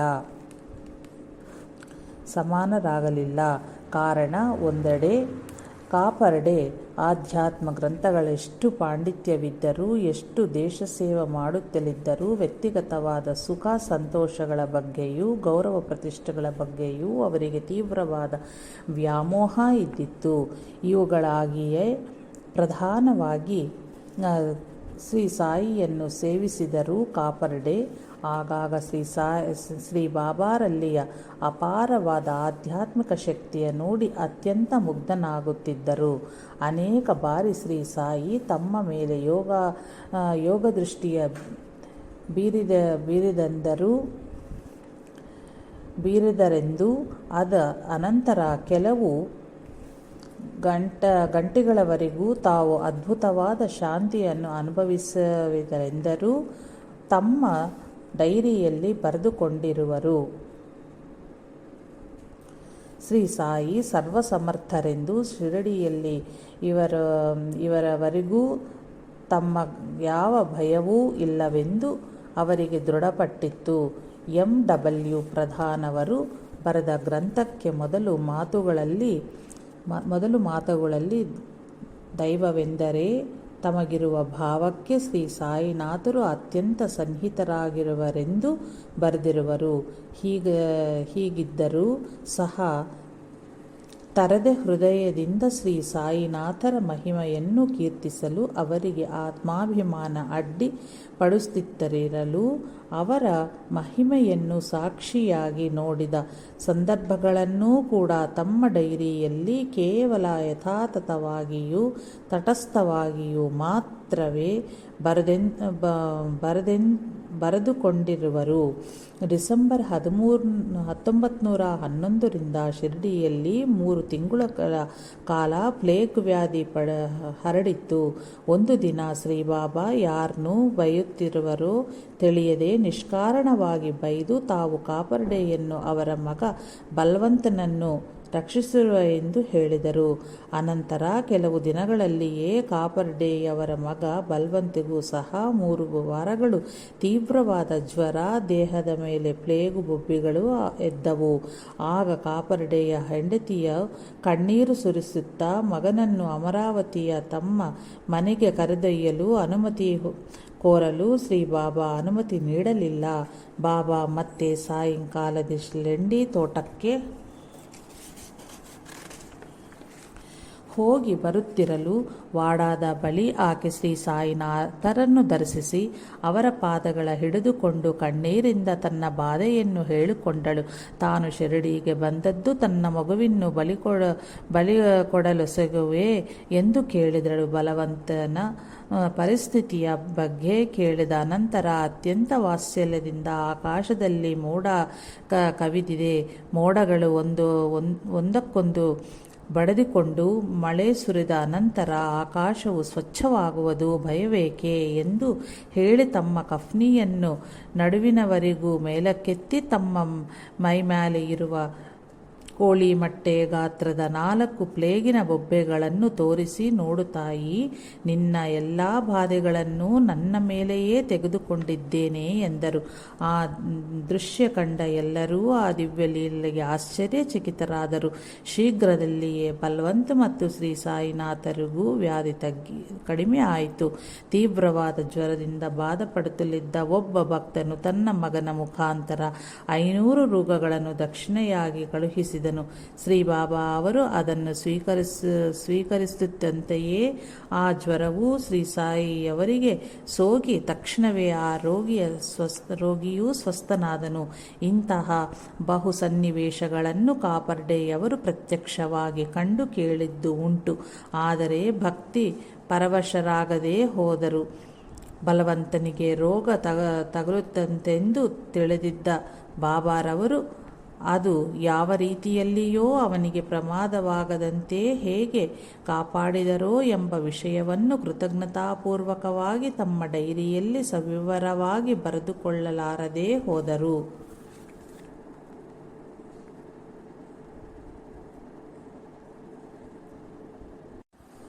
ಕಾಪರ್ಡೆಯವರ ಹೃದಯವನ್ನು ಸೂರೆಗೊಳ್ಳಬೇಕಾದ ಸನ್ನಿವೇಶಗಳೆಷ್ಟು ಇದ್ದವು. ಅವರಿಗೆ ತಮ್ಮ ಹೆಂಡತಿಯಲ್ಲಿ ಅತಿಯಾದ ಮಮಕಾರವಿದ್ದಿತ್ತು. ಆಕೆಯೇ ಪೂರ್ವ ಪುಣ್ಯದಂತ ಶ್ರೀ ಸಾಯಿನಾಥರು ಆಕೆಯನ್ನು ಆದರಿಂದ ಕಾಣುತ್ತಿದ್ದರು. ಒಂದು ದಿನ ಅನೇಕ ಭಕ್ತರುಗಳು ಬಹು ನೈವೇದ್ಯಗಳನ್ನು ಸಮರ್ಪಿಸಿದರೂ ಬಾಬಾ ಅವರು ಅದನ್ನು ಮುಟ್ಟಲೂ ಇಲ್ಲ. ಶ್ರೀಮತಿ ಕಾಪರ್ಡೆಯವರು ನೈವೇದ್ಯ ತರುತ್ತಂತೆಯೇ ಶ್ರೀ ಸಾಯಿ ಪ್ರೀತ್ಯದರಗಳಿಂದ ಎದ್ದು ನಿಂತು ತಮ್ಮ ಕಫ್ನಿಯ ಕೈತೋಳುಗಳನ್ನು ಹಿಂದಕ್ಕೆ ಮಡಿಸಿಕೊಂಡು ತಾವು ರೂಢಿಯಂತೆ ಭೋಜನಕ್ಕೆ ಕುಳಿತುಕೊಳ್ಳುವ ಸ್ಥಾನದಿ ಬಂದು ಕುಳಿತರು. ತಕ್ಷಣವೇ ಆಕೆ ಅಲ್ಲಿಟ್ಟಿದ್ದ ತಟ್ಟಿಯನ್ನು ತಮ್ಮ ಮುಂದಕ್ಕೆ ಎಳೆದುಕೊಂಡು ಅದರ ಮೇಲೆ ಹೊದಿಸಿಟ್ಟಿದ್ದ ವಸ್ತ್ರವನ್ನು ತೆಗೆದು ಒಡೆಯನೇ ಸೇವಿಸಲಾರಂಭಿಸಿದರು. ಇಂತಹ ಪಕ್ಷಪಾತಕ್ಕೆ ಕಾರಣವೇನೆಂದು ಶ್ಯಾಮ್ಯಾರವರು ಕೇಳಲು, ಹಿಂದೊಂದು ಜನ್ಮದಲ್ಲಿ ಈಕೆ ಒಬ್ಬ ವೈಶ್ಯನಿಗೆ ಸೇರಿದ ಗೋವು. ಆಗ ನನಗಾಕೆ ಸಮೃದ್ಧಿಯಾಗಿ ಹಾಲು ಕೊಡ್ತಿದ್ದಳು. ಅನಂತರ ಆಕೆ ತೋಟಮಾಲಿಯ ಮಗಳಾಗಿ, ಅನಂತರ ಒಬ್ಬ ಕ್ಷತ್ರಿಯನ ಮಗಳಾಗಿಯೂ, ಅನಂತರ ಒಬ್ಬ ಬ್ರಾಹ್ಮಣ ಮಗಳಾಗಿಯೂ ಜನ್ಮಿಸಿದಳು. ಎಷ್ಟೋ ಕಾಲದ ನಂತರ ಆಕೆಯನ್ನು ಮತ್ತೆ ನೋಡುತ್ತಿರುವನು. ಆದ್ದರಿಂದಲೇ ಆಕೆ ನಿವೇದಿಸಿದ ನೈವೇದ್ಯವು ಅಷ್ಟು ಮಧುರವಾಗಿದ್ದಿತು ಎಂದರು ಶ್ರೀ ಬಾಬಾ. ಅವರು ಭೋಜನಗೈದು ಬಾಯಿ ಮತ್ತು ಕೈಗಳನ್ನು ತೊಳೆದುಕೊಂಡು ತೃಪ್ತಿಯಾಗಿ ತೇಗಿ ಮತ್ತೆ ತಮ್ಮ ಆಸನದ ಮೇಲೆ ಕುಳಿತರು. ಆಗ ಆಕೆ ಶ್ರೀ ಸಾಯಿಯವರಿಗೆ ನಮಸ್ಕರಿಸಿ ಅವರ ಪಾದಗಳನ್ನು ಒತ್ತಲು ಪ್ರಾರಂಭಿಸಿದಳು. ಆಗ ಬಾಬಾ ಆಕೆಯ ಕ್ಷೇಮ ಸಮಾಚಾರಗಳನ್ನು ವಿಚಾರಿಸುತ್ತಲೂ ತಮ್ಮ ಪಾದಗಳನ್ನು ನೊತ್ತುತ್ತಿದ್ದ ಆಕೆಯ ಕೈಗಳನ್ನು ಅವರು ಮತ್ತೆ ಒತ್ತಸಾಗಿದರು. ದೈವಭಕ್ತಿ ಪ್ರೇಮದಿಂದ ಪರಸ್ಪರವಾಗಿ ಮಾಡಿಕೊಳ್ಳುತ್ತಿದ್ದ ಆ ಸೇವೆಯನ್ನು ನೋಡಿ ಶ್ಯಾಮ ಅವರು ಅತ್ಯಾನಂದದಿಂದ, ಹೇ ಭಗವಂತನೇ, ಇದೆಲ್ಲಿಯ ಲೀಲೆ? ಒಬ್ಬರ ಬಗ್ಗೆ ಇನ್ನೊಬ್ಬರಿಗಿರುವ ಪ್ರೇಮ ವಾತ್ಸಲ್ಯಗಳನ್ನು ನೋಡುತ್ತಲಿದ್ದರೆ ನನಗೆ ಆಶ್ಚರ್ಯವಾಗುತ್ತದೆ. ಆಕೆಗೆ ಶ್ರೀ ಬಾಬಾ ಅವರು ಯಾವಾಗಲೂ ರಾಜಾರಾಮ್ ರಾಜಾರಾಮ್ ಎಂದು ಹೇಳುತ್ತಲಿರು. ನಿನ್ನ ಚಿತ್ತವು ಪ್ರಶಾಂತವಾಗಿ ಅತ್ಯಂತ ಮೇಲುಂಟಾಗುವುದು ಎಂದರು. ಈ ವಿಷಯದ ಬಗ್ಗೆ ಶ್ರೀ ಸಾಯಿ ಶರಣಾನಂದರು ತಮ್ಮ ವಿವರಣೆಯಲ್ಲಿ ಹೀಗೆ ಬರೆದಿರುವರು. ಶ್ರೀ ಬಾಬಾ ಅವರು ಬೂದಿಯನ್ನು ಕೊಡುವಾಗ ಅಥವಾ ತಮ್ಮ ಪಾದುಗಳನ್ನು ಸೇವಿಸಲಿದ್ದಾಗ ಮತ್ತು ಒತ್ತಲಿದ್ದಾಗ ಅವರನ್ನು ಸ್ಪರ್ಶಿಸುವ ಭಾಗ್ಯವು ಭಕ್ತರಿಗೆ ಲಭಿಸುತ್ತಿತ್ತು. ಆದರೆ ಅವರು ಮಾತ್ರ ತಮ್ಮನ್ನು ಸ್ಪರ್ಶಿಸುವ ಅವರ ಅವಕಾಶವನ್ನು ಪ್ರತಿಯೊಬ್ಬರಿಗೂ ಕೊಡುತ್ತಿರಲಿಲ್ಲ. ತಾವು ಏನಾದರೂ ಬೋಧಿಸಲಿಚ್ಛಿದ್ದಾಗ ಆ ಭಕ್ತನ ಭಾವ ಮತ್ತು ವಿಶ್ವಾಸಕ್ಕೆ ತಕ್ಕಂತ ತಮ್ಮನ್ನು ಸ್ಪರ್ಶಿಸಲು ಅವಕಾಶ ಕೊಡುತ್ತಿದ್ದರು.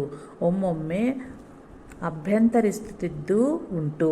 ಶ್ರೀಮತಿ ಕಾಪರ್ಡೆಗೆ ರಾಜಾರಾಮ್ ಎಂಬ ನಾಮವನ್ನು ಜಪಿಸೆಂದು ಹೇಳುವಾಗ ಹಾಗೆಯೇ ಆಯಿತು.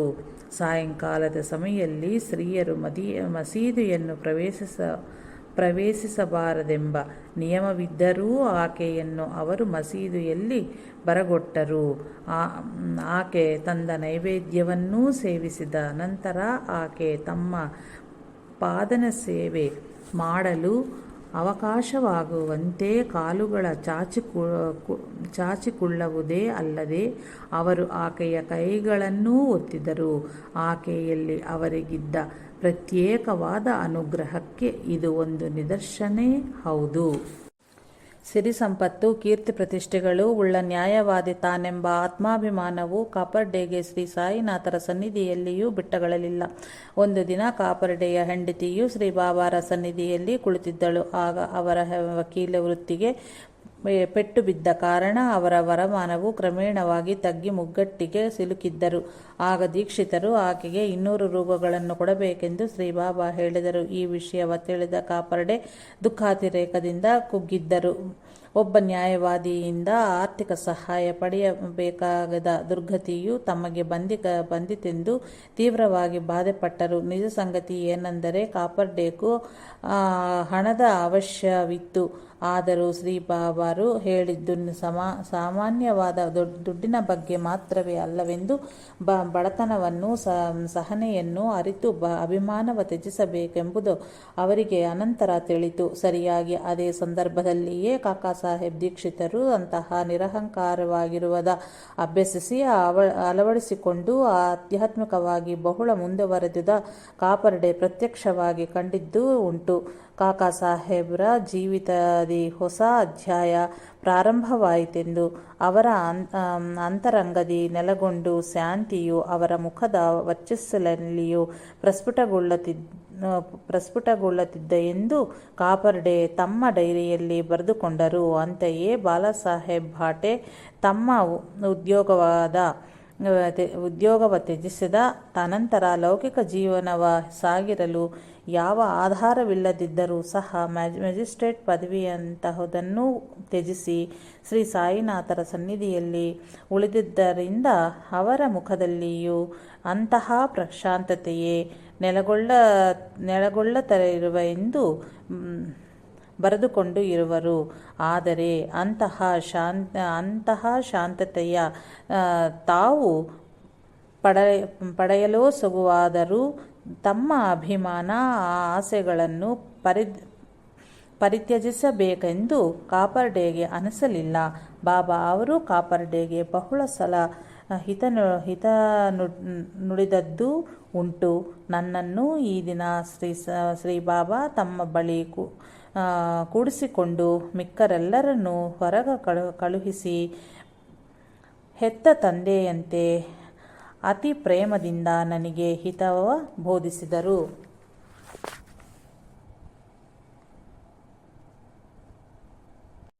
ಎಂದು ಕಾಪರ್ಡೆ ಬರೆದುಕೊಂಡು ಇರುವರು. ಉದಾಹರಣಕ್ಕೆ, ಶ್ರೀ ಸಾಯಿ ಸನ್ನಿಧಿಯಲ್ಲಿ 1911ರ ಕೆಲವು ತಿಂಗಳ ಕಾಲ ನಿವಾಸಿಸುವ ಭಾಗ್ಯ ಪಡೆದ ದಾದಾ ಸಾಹೇಬ್ ಕಾಪರ್ಡೆ ತಮ್ಮ ಶಿರಡಿ ಡೈರಿಯಲ್ಲಿ ಹೀಗೆ ಬರೆದುಕೊಂಡಿರುವರು.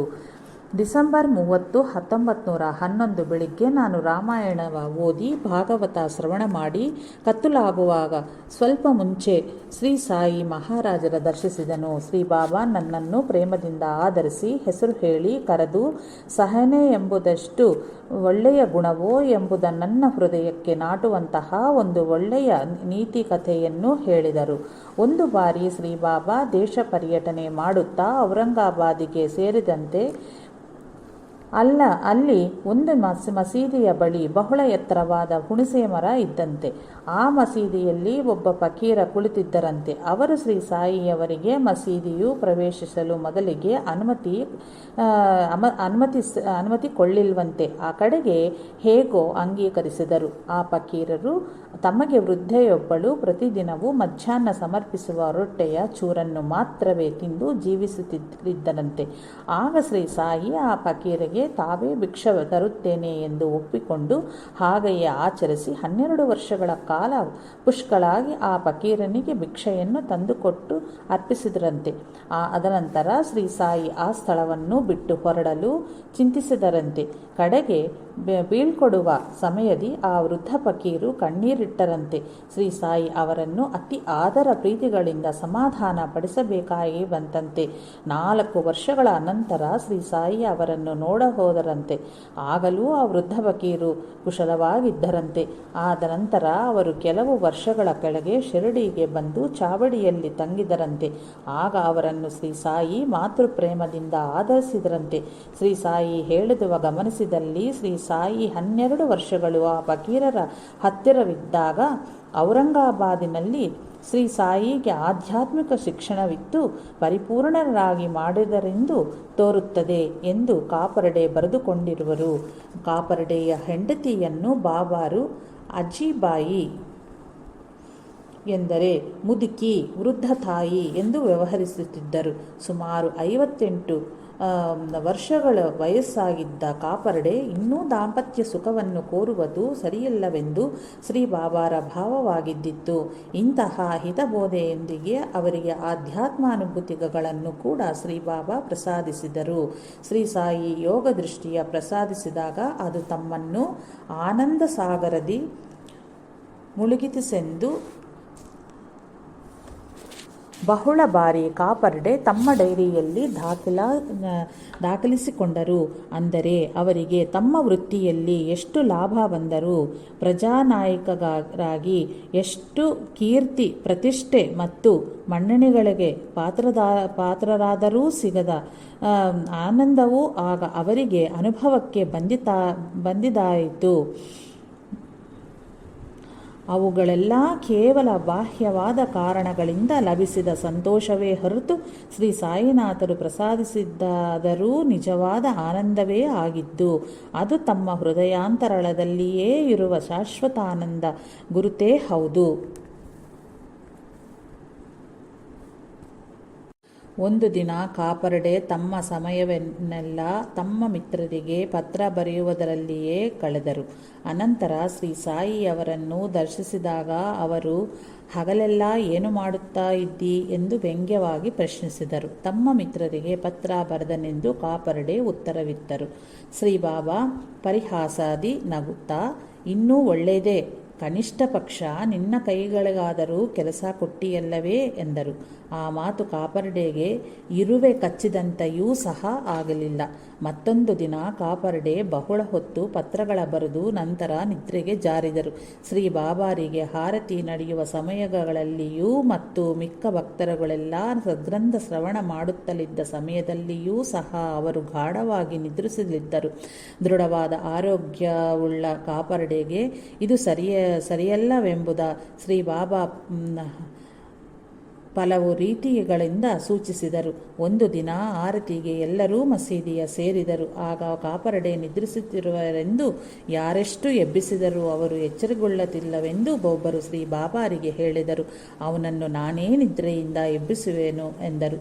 ಶ್ರೀ ಬಾಬಾ ಸ್ವಲ್ಪ ಹೊತ್ತಿಗೆ ಅವರಿಗೆ ವಿಚಿತ್ರವಾದ ರೀತಿಯಲ್ಲಿ ಎಚ್ಚರಿಕವಾಗಿ ಆರತಿಗೆ ಹಾಜರಾದರು. ಅದರ ನಂತರ ಅಂತಹ ಕೆಟ್ಟ ನಿದ್ರೆ ಸಲ್ಲದೆಂದು ಶ್ರೀ ಬಾಬಾ ಅವರಿಗೆ ಹೇಳಿದರೂ ಸಹ ಕಾಪರ್ಡೆ ಅವರ ಮಾತನ್ನು ಲೆಕ್ಕಿಸಲಿಲ್ಲ.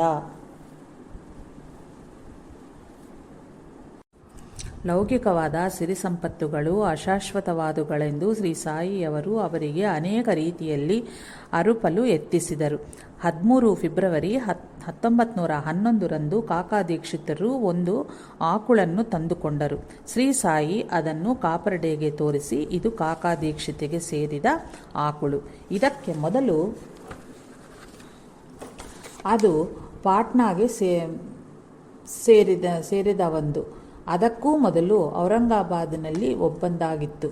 ಇವೆಲ್ಲಕ್ಕೂ ಮುಂಚೆ ಅದು ಮಹಲ್ಸಾಪತಿದು ಆಗಿತ್ತು. ನಿಜವಾಗಿ ಅದು ಯಾರ್ದೋ ಅಲ್ಲಾಗೇ ಗೊತ್ತು ಎಂದರು. ಅಷ್ಟೇ ಅಲ್ಲ, ಸಿರಿಸಂಪತ್ತುಗಳ ಮೇಲಿನ ವ್ಯಾಮೋಹ ಎಷ್ಟು ಪ್ರಮಾದಕಾರಿ ಎಂಬುದನ್ನು ಅವರಿಗೆ ಸೂಚಿಸಿದರು. ಒಂದು ದಿನ ತಮ್ಮ ಗತಜನ್ಮಗಳ ಬಗ್ಗೆ ಮಾತನಾಡುತ್ತಾ ಶ್ರೀ ಸಾಯಿ, ಆಗ ನನ್ನ ತಂದೆ ದೊಡ್ಡ ಶ್ರೀಮಂತನು. ಒಮ್ಮೆ ನನಗೆ ಅವರಲ್ಲಿ ಭಿನ್ನಾಭಿಪ್ರಾಯ ಏರ್ಪಟ್ಟು ಅವರನ್ನು ಬಿಟ್ಟು ಹೊರಟು ಹೋದನು. ದಾರಿಯಲ್ಲಿ ನನಗೊಂದು ನಿಧಿ ದೊರಕಿತು. ಅದರಲ್ಲಿ ಮಮಕಾರವನ್ನು ಹೆಚ್ಚಿಸಿಕೊಂಡು ಹೆಚ್ಚು ಹೆಚ್ಚು ಸಮಯವನ್ನು ಅದರ ಚಿಂತನೆಯಲ್ಲಿಯೇ ಕಳೆಯುತ್ತಿದ್ದನು. ಆದ್ದರಿಂದ ನಾನೊಂದು ಹಾವಾಗಿ ಮಾರ್ಪಟ್ಟನು. ಅದನ್ನು ಬಿಟ್ಟ ಅನಂತರವೇ ನನಗೆ ಮತ್ತೆ ಮಾನವಾಕೃತಿ ಲಭಿಸಿತು ಎಂದು ಹೇಳಿದರು. ಭಗವಂತನಿತ್ತಿದ್ದು ಹೋಗದು, ಮಾನವನಿತ್ತಿದ್ದು ನಿಲ್ಲುವುದು ಎಂದು ಶ್ರೀ ಬಾಬಾ ಅವರಿಗೆ ಬಹಳ ಸಲ ಹೇಳಿದ್ದರೂ ಲೌಕಿಕವಾದ ಕೋರಿಕೆಗಳಿಗೆ ಅಂತ್ಯವೇ ಇಲ್ಲವೆಂದು ನಾವೆಷ್ಟು ಆಶೆ ಪಟ್ಟರೂ ನಮಗೆಷ್ಟು ಪ್ರಾಪ್ತಿ ಇರುವುದೋ ಅಷ್ಟೇ ಲಭಿಸುವುದೆಂದು ಸೂಚಿಸಿದರು. ಒಂದು ದಿನ ಹಣ್ಣನ್ನೊಂದು ಕಾಪರ್ಡೆಗೆ ತೋರಿಸಿ, ಇದು ಎಷ್ಟು ಹಣ್ಣುಗಳನ್ನು ಉತ್ಪತ್ತಿಸುವುದು ಎಂದು ಕೇಳಿದರು ಬಾಬಾ. ಅದರೊಳಗಿನ ಬೀಜಗಳ ಸಂಖ್ಯೆಗೆ ಕೆಲವು ಸಾವಿರ ಹಣ್ಣು ಅಧಿಕವಾಗಿ ಉತ್ಪತ್ತಿ ಮಾಡಬಲ್ಲದೆಂದರು ಕಾಪರ್ಡೆ. ಆಗ ಬಾಬಾ ನಕ್ಕು, ಅಲ್ಲ, ಇದಕ್ಕೂ ಆ ಹಣ್ಣಿಗೆ ತನ್ನದೇ ಆದ ಧರ್ಮವಿರುವುದು ಎಂದರು.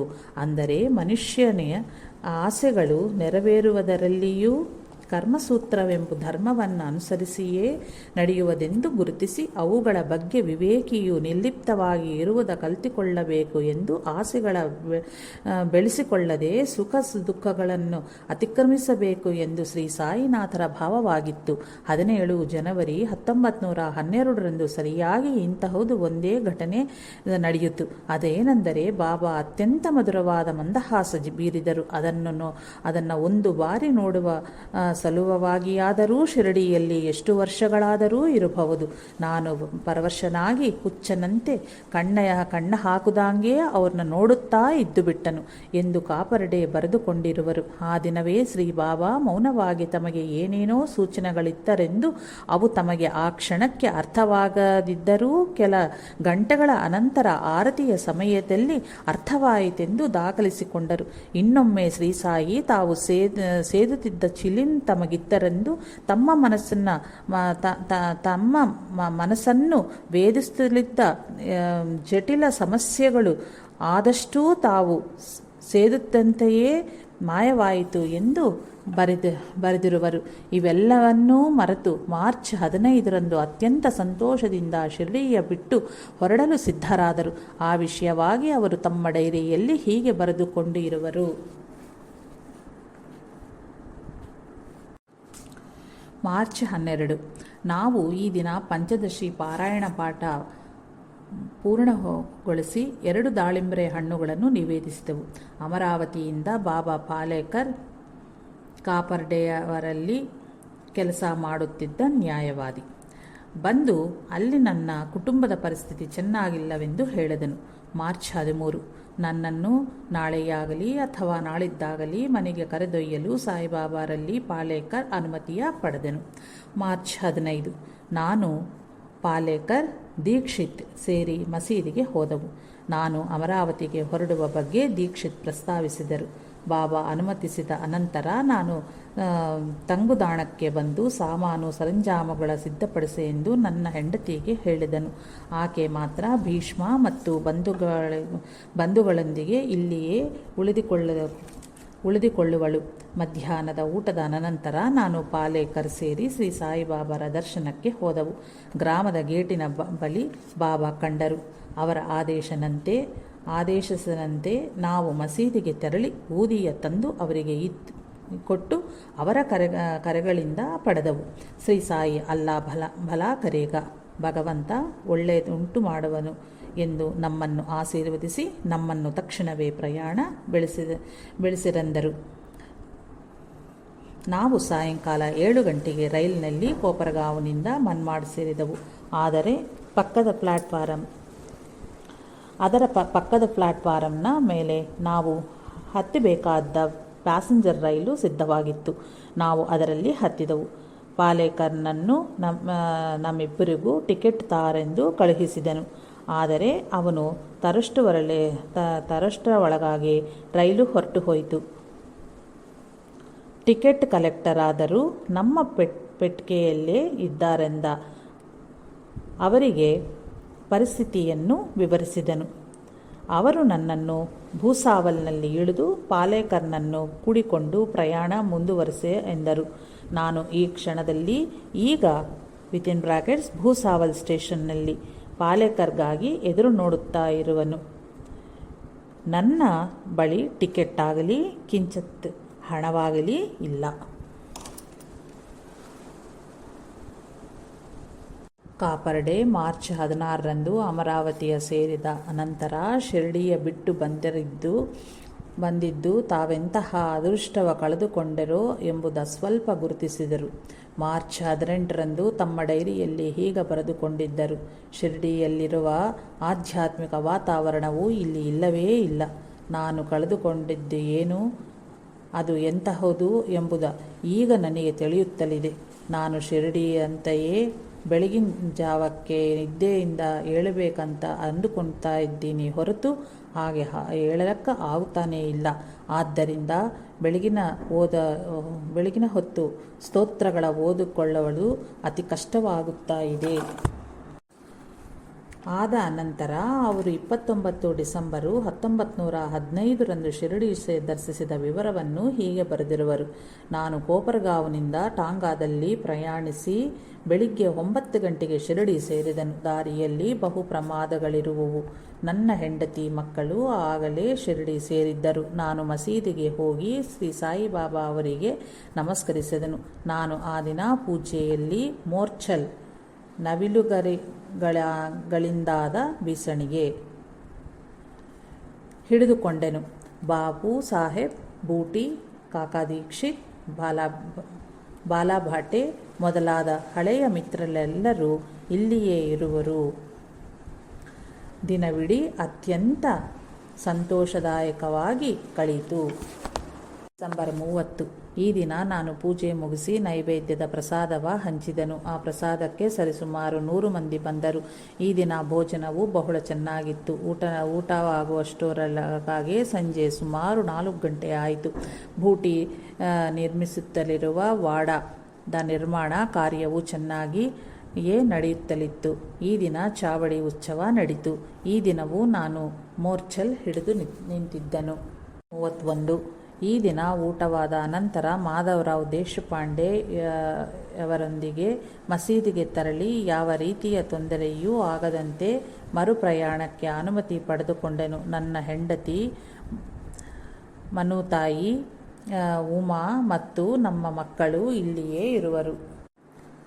ಮಾರ್ಚ್ 1918ರಲ್ಲಿ ಇನ್ನೊಮ್ಮೆ ಶಿರಡಿಗೆ ಕಾಪರ್ಡೆ ಬಂದಿದ್ದಾದರೂ ಆ ದಿನಗಳ ಬಗ್ಗೆ ಡೈರಿಯಲ್ಲಿ ಯಾವ ದಾಖಲೆಯೂ ಇಲ್ಲವು. ಕಾರಣ ಅವರು ಸ್ವಯಂ ಪಾಲನೆ ಹೋಮ್ ರೂಲ್ನು ಕೋರಲು ಕಾಂಗ್ರೆಸ್ ಪ್ರತಿನಿಧಿಗಳೊಂದಿಗೆ ಇಂಗ್ಲೆಂಡಿಗೆ ಹೋಗಬೇಕಿತ್ತು. ಆ ಸಂದರ್ಭದಲ್ಲಿ ಕಾಪರ್ಡೆ ದಿಲ್ಲಿಗೆ ತೆರಳಿ ಹಿಂದಿರುಗುವಾಗ ಸರ್ ಶಂಕರನ್ ನಾಯರನ್ನು ಭೇಟಿ ಮಾಡಿದರು. ಈ ಶಂಕರನ್ ನಾಯರ್ 1897ರಲ್ಲಿ ಅಮರಾವತಿಯಲ್ಲಿ ಏರ್ಪಡಿಸಲಾದ ವಾರ್ಷಿಕ ಕಾಂಗ್ರೆಸ್ ಸಭೆಗೆ ಅಧ್ಯಕ್ಷತೆಯ ವಹಿಸಿದರು. ಆಗ ಅವರು ಆಹ್ವಾನ ಸಂಘದ ಅಧ್ಯಕ್ಷರಾಗಿದ್ದರು. ಸುಮಾರು 1918ರಲ್ಲಿ ಭಾರತ ದೇಶದ ವೈಸ್ರಾಯದ ಕಾರ್ಯಕಾರಿ ಸಮಿತಿಯಲ್ಲಿ ನಾಯರ್ ಸದಸ್ಯರಾಗಿ ಸೇರಿದ್ದರು. ತಾವು ಮಾಡಿದ ಕೆಲಸವು ಒಳ್ಳೆಯದು ಅಲ್ಲವೋ ಎಂಬ ಸಂದೇಹವು ಉಂಟಾಗಿ ಆ ವಿಷಯದಲ್ಲಿ ಶ್ರೀ ಸಾಯಿ ತಮ್ಮನ್ನು ಹೇಗೆ ಆದೇಶಿಸುವರೋ ಎಂಬುದ ವಿಚಾರಿಸಲೆಂದು ಕಾಪರ್ಡೆಯ ಕೋರಿದರು. ಈ ವಿಷಯವಾಗಿ ಕಾಪರ್ಡೆ ತಮ್ಮ ಡೈರಿಯಲ್ಲಿ ಹೀಗೆ ಬರೆದುಕೊಂಡಿರುವರು: ಶಂಕರ್ ನಾರಾಯಣರನ್ನು ಭೇಟಿಯಾದನು.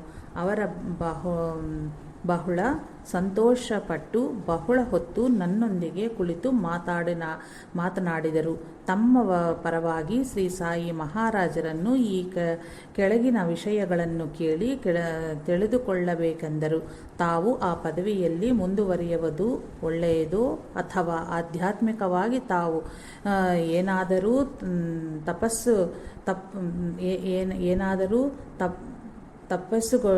ತಪಸ್ಸುಗೊತ್ತಿದ್ದಲ್ಲಿ ಶ್ರೀ ಸಾಯಿ ಮಹಾರಾಜರು ತಮ್ಮನ್ನು ಸರಿಯಾದ ಮಾರ್ಗದಲ್ಲಿ ನಡೆಸುವರೇ?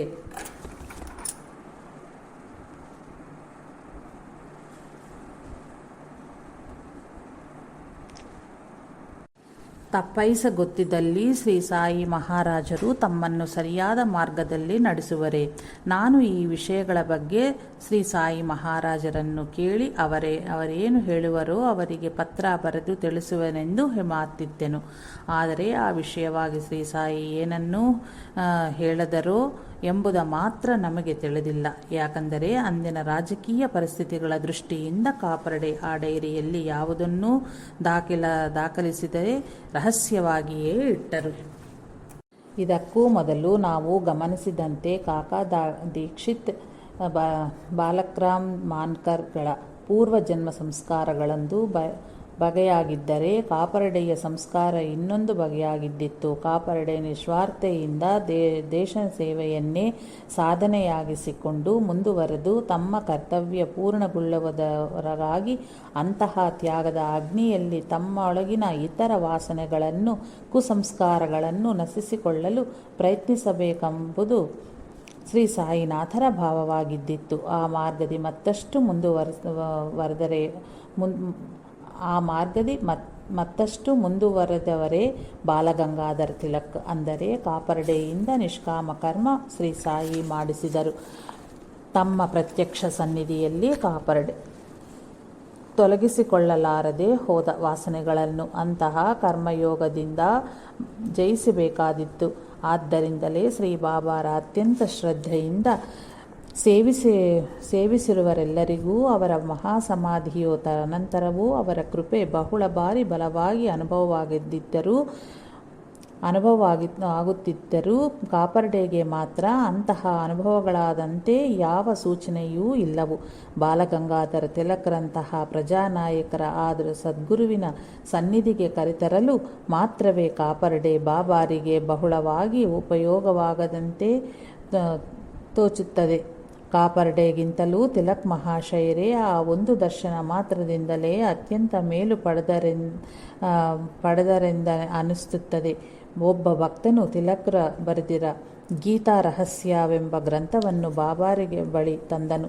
ಶ್ರೀ ಬಾಬಾ ಅವರು ಅದನ್ನು ತೆಗೆದುಕೊಂಡು ಕೆಲವು ಪುಟಗಳು ತಿರುವಾಕಿ ಅದನ್ನು ಮತ್ತೆ ಅವನಿಗೆ ಪ್ರಸಾದಿಸಿ, ಇದನ್ನು ಯಾವಾಗಲೂ ಓದುತ್ತಿರು, ನಿನಗೆ ಬಹಳ ಒಳ್ಳೆಯದಾಗುತ್ತದೆ ಎಂದರು. ಶ್ರೀ ಬಾಬಾರು ಭಗವಂತನ ಅವತಾರವಾದ ಕಾರಣದಿಂದಲೇ ಆಂಗ್ಲ ಪ್ರಭುತ್ವ ಅಧಿಕಾರಗಳ ಹೃದಯವನ್ನು ನಮ್ಮ ದೇಶದ ಪ್ರಜೆಗಳ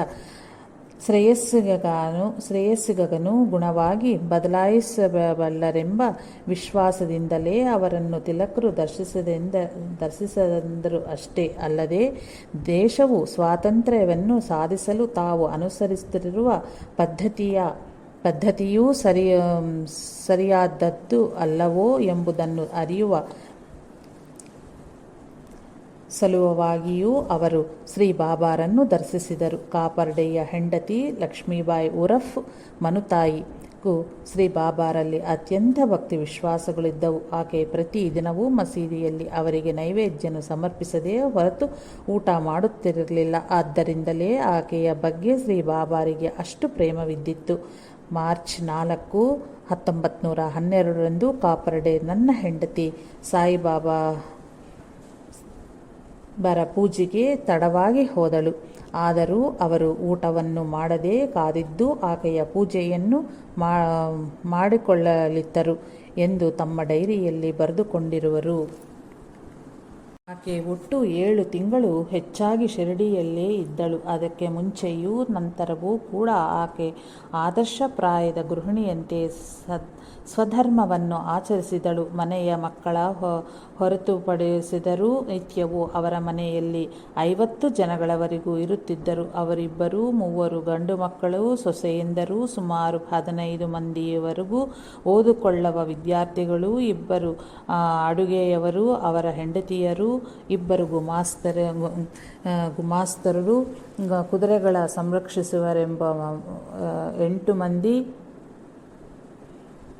ಎತ್ತಿನ ಗಾಡಿಗಳ ನಡೆಸುವರಿಬ್ಬರು, ಒಬ್ಬ ಹಸುಗಳ ಮೇಯಿಸುವವನು, 2 ಹೆಣ್ಣಾಳುಗಳು, ಅಂದಾಜು ನಿತ್ಯವೂ 3 ಅತಿಥಿಗಳು. ಇಷ್ಟಿದ್ದರೂ ಮಕ್ಕಳೆಲ್ಲರಿಗೂ ಆಕೆಯೇ ಸ್ವಯಂ ಅಡುಗೆ ಮಾಡಿ ಅವರ ಕೆಲಸಗಳನ್ನು ತಾನೇ ನೋಡಿಕೊಳ್ಳುತ್ತಿದ್ದಳು. ಒಂದು ಬಾರಿ ಅವರ ಮನೆಯಲ್ಲಿಯೂ ಉಳಿದುಕೊಂಡ ಓದಿಕೊಳ್ಳುತ್ತಿದ್ದ ನಿಲ್ಕಾರಿ ಎಂಬ ವಿದ್ಯಾರ್ಥಿಗೆ ತೊಡೆಯ ಮೇಲೆ ಗಡ್ಡೆ ಎದ್ದು ತೀವ್ರವಾದ ಜ್ವರ ಬಂದಿದ್ದಾಗ 2 ತಿಂಗಳ ಕಾಲ ಅವನು ಆಸ್ಪತ್ರೆಯಲ್ಲೇ ಇರಬೇಕಾಗಿ ಬಂತು. ನಿತ್ಯವೂ ಲಕ್ಷ್ಮೀಬಾಯಿ ಅವನಿಗೆ ತಾನೇ ಭೋಜನವನ್ನು ಆಸ್ಪತ್ರೆಗೆ ತೆಗೆದುಕೊಂಡು ಹೋಗಿ ಕೊಡುತ್ತಿದ್ದಳು.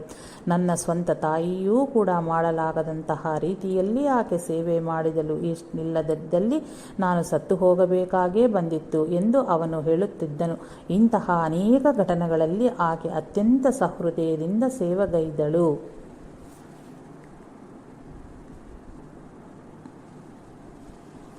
ಬಾಲಕೃಷ್ಣ ಲೀಲೆ ಎಂಬ ಒಬ್ಬ ಮಿತ್ರನ ಹೆಂಡತಿಯ ಗರ್ಭಿಣಿಯಾಗಿ ಇದ್ದಾಗ ಆಕೆಯ ಕೋರಿಕೆಗಳನ್ನು ಅನುಸರಿಸಿ ಅಡಿಗೆ ಮಾಡಿ ಬಡಿಸುವುದೇ ಅಲ್ಲದೆ ಆಕೆಗೆ ಹೊಸ ಬಟ್ಟೆಗಳ ಉಡಿಸಿ ಸೀಮಂತವನ್ನು ಲಕ್ಷ್ಮೀಬಾಯಿ ನಡೆಸಿದಳು. ಆಕೆಗೆ ನಾಟಿ ವೈದ್ಯವು ಕರಗತವಾಗಿತ್ತು.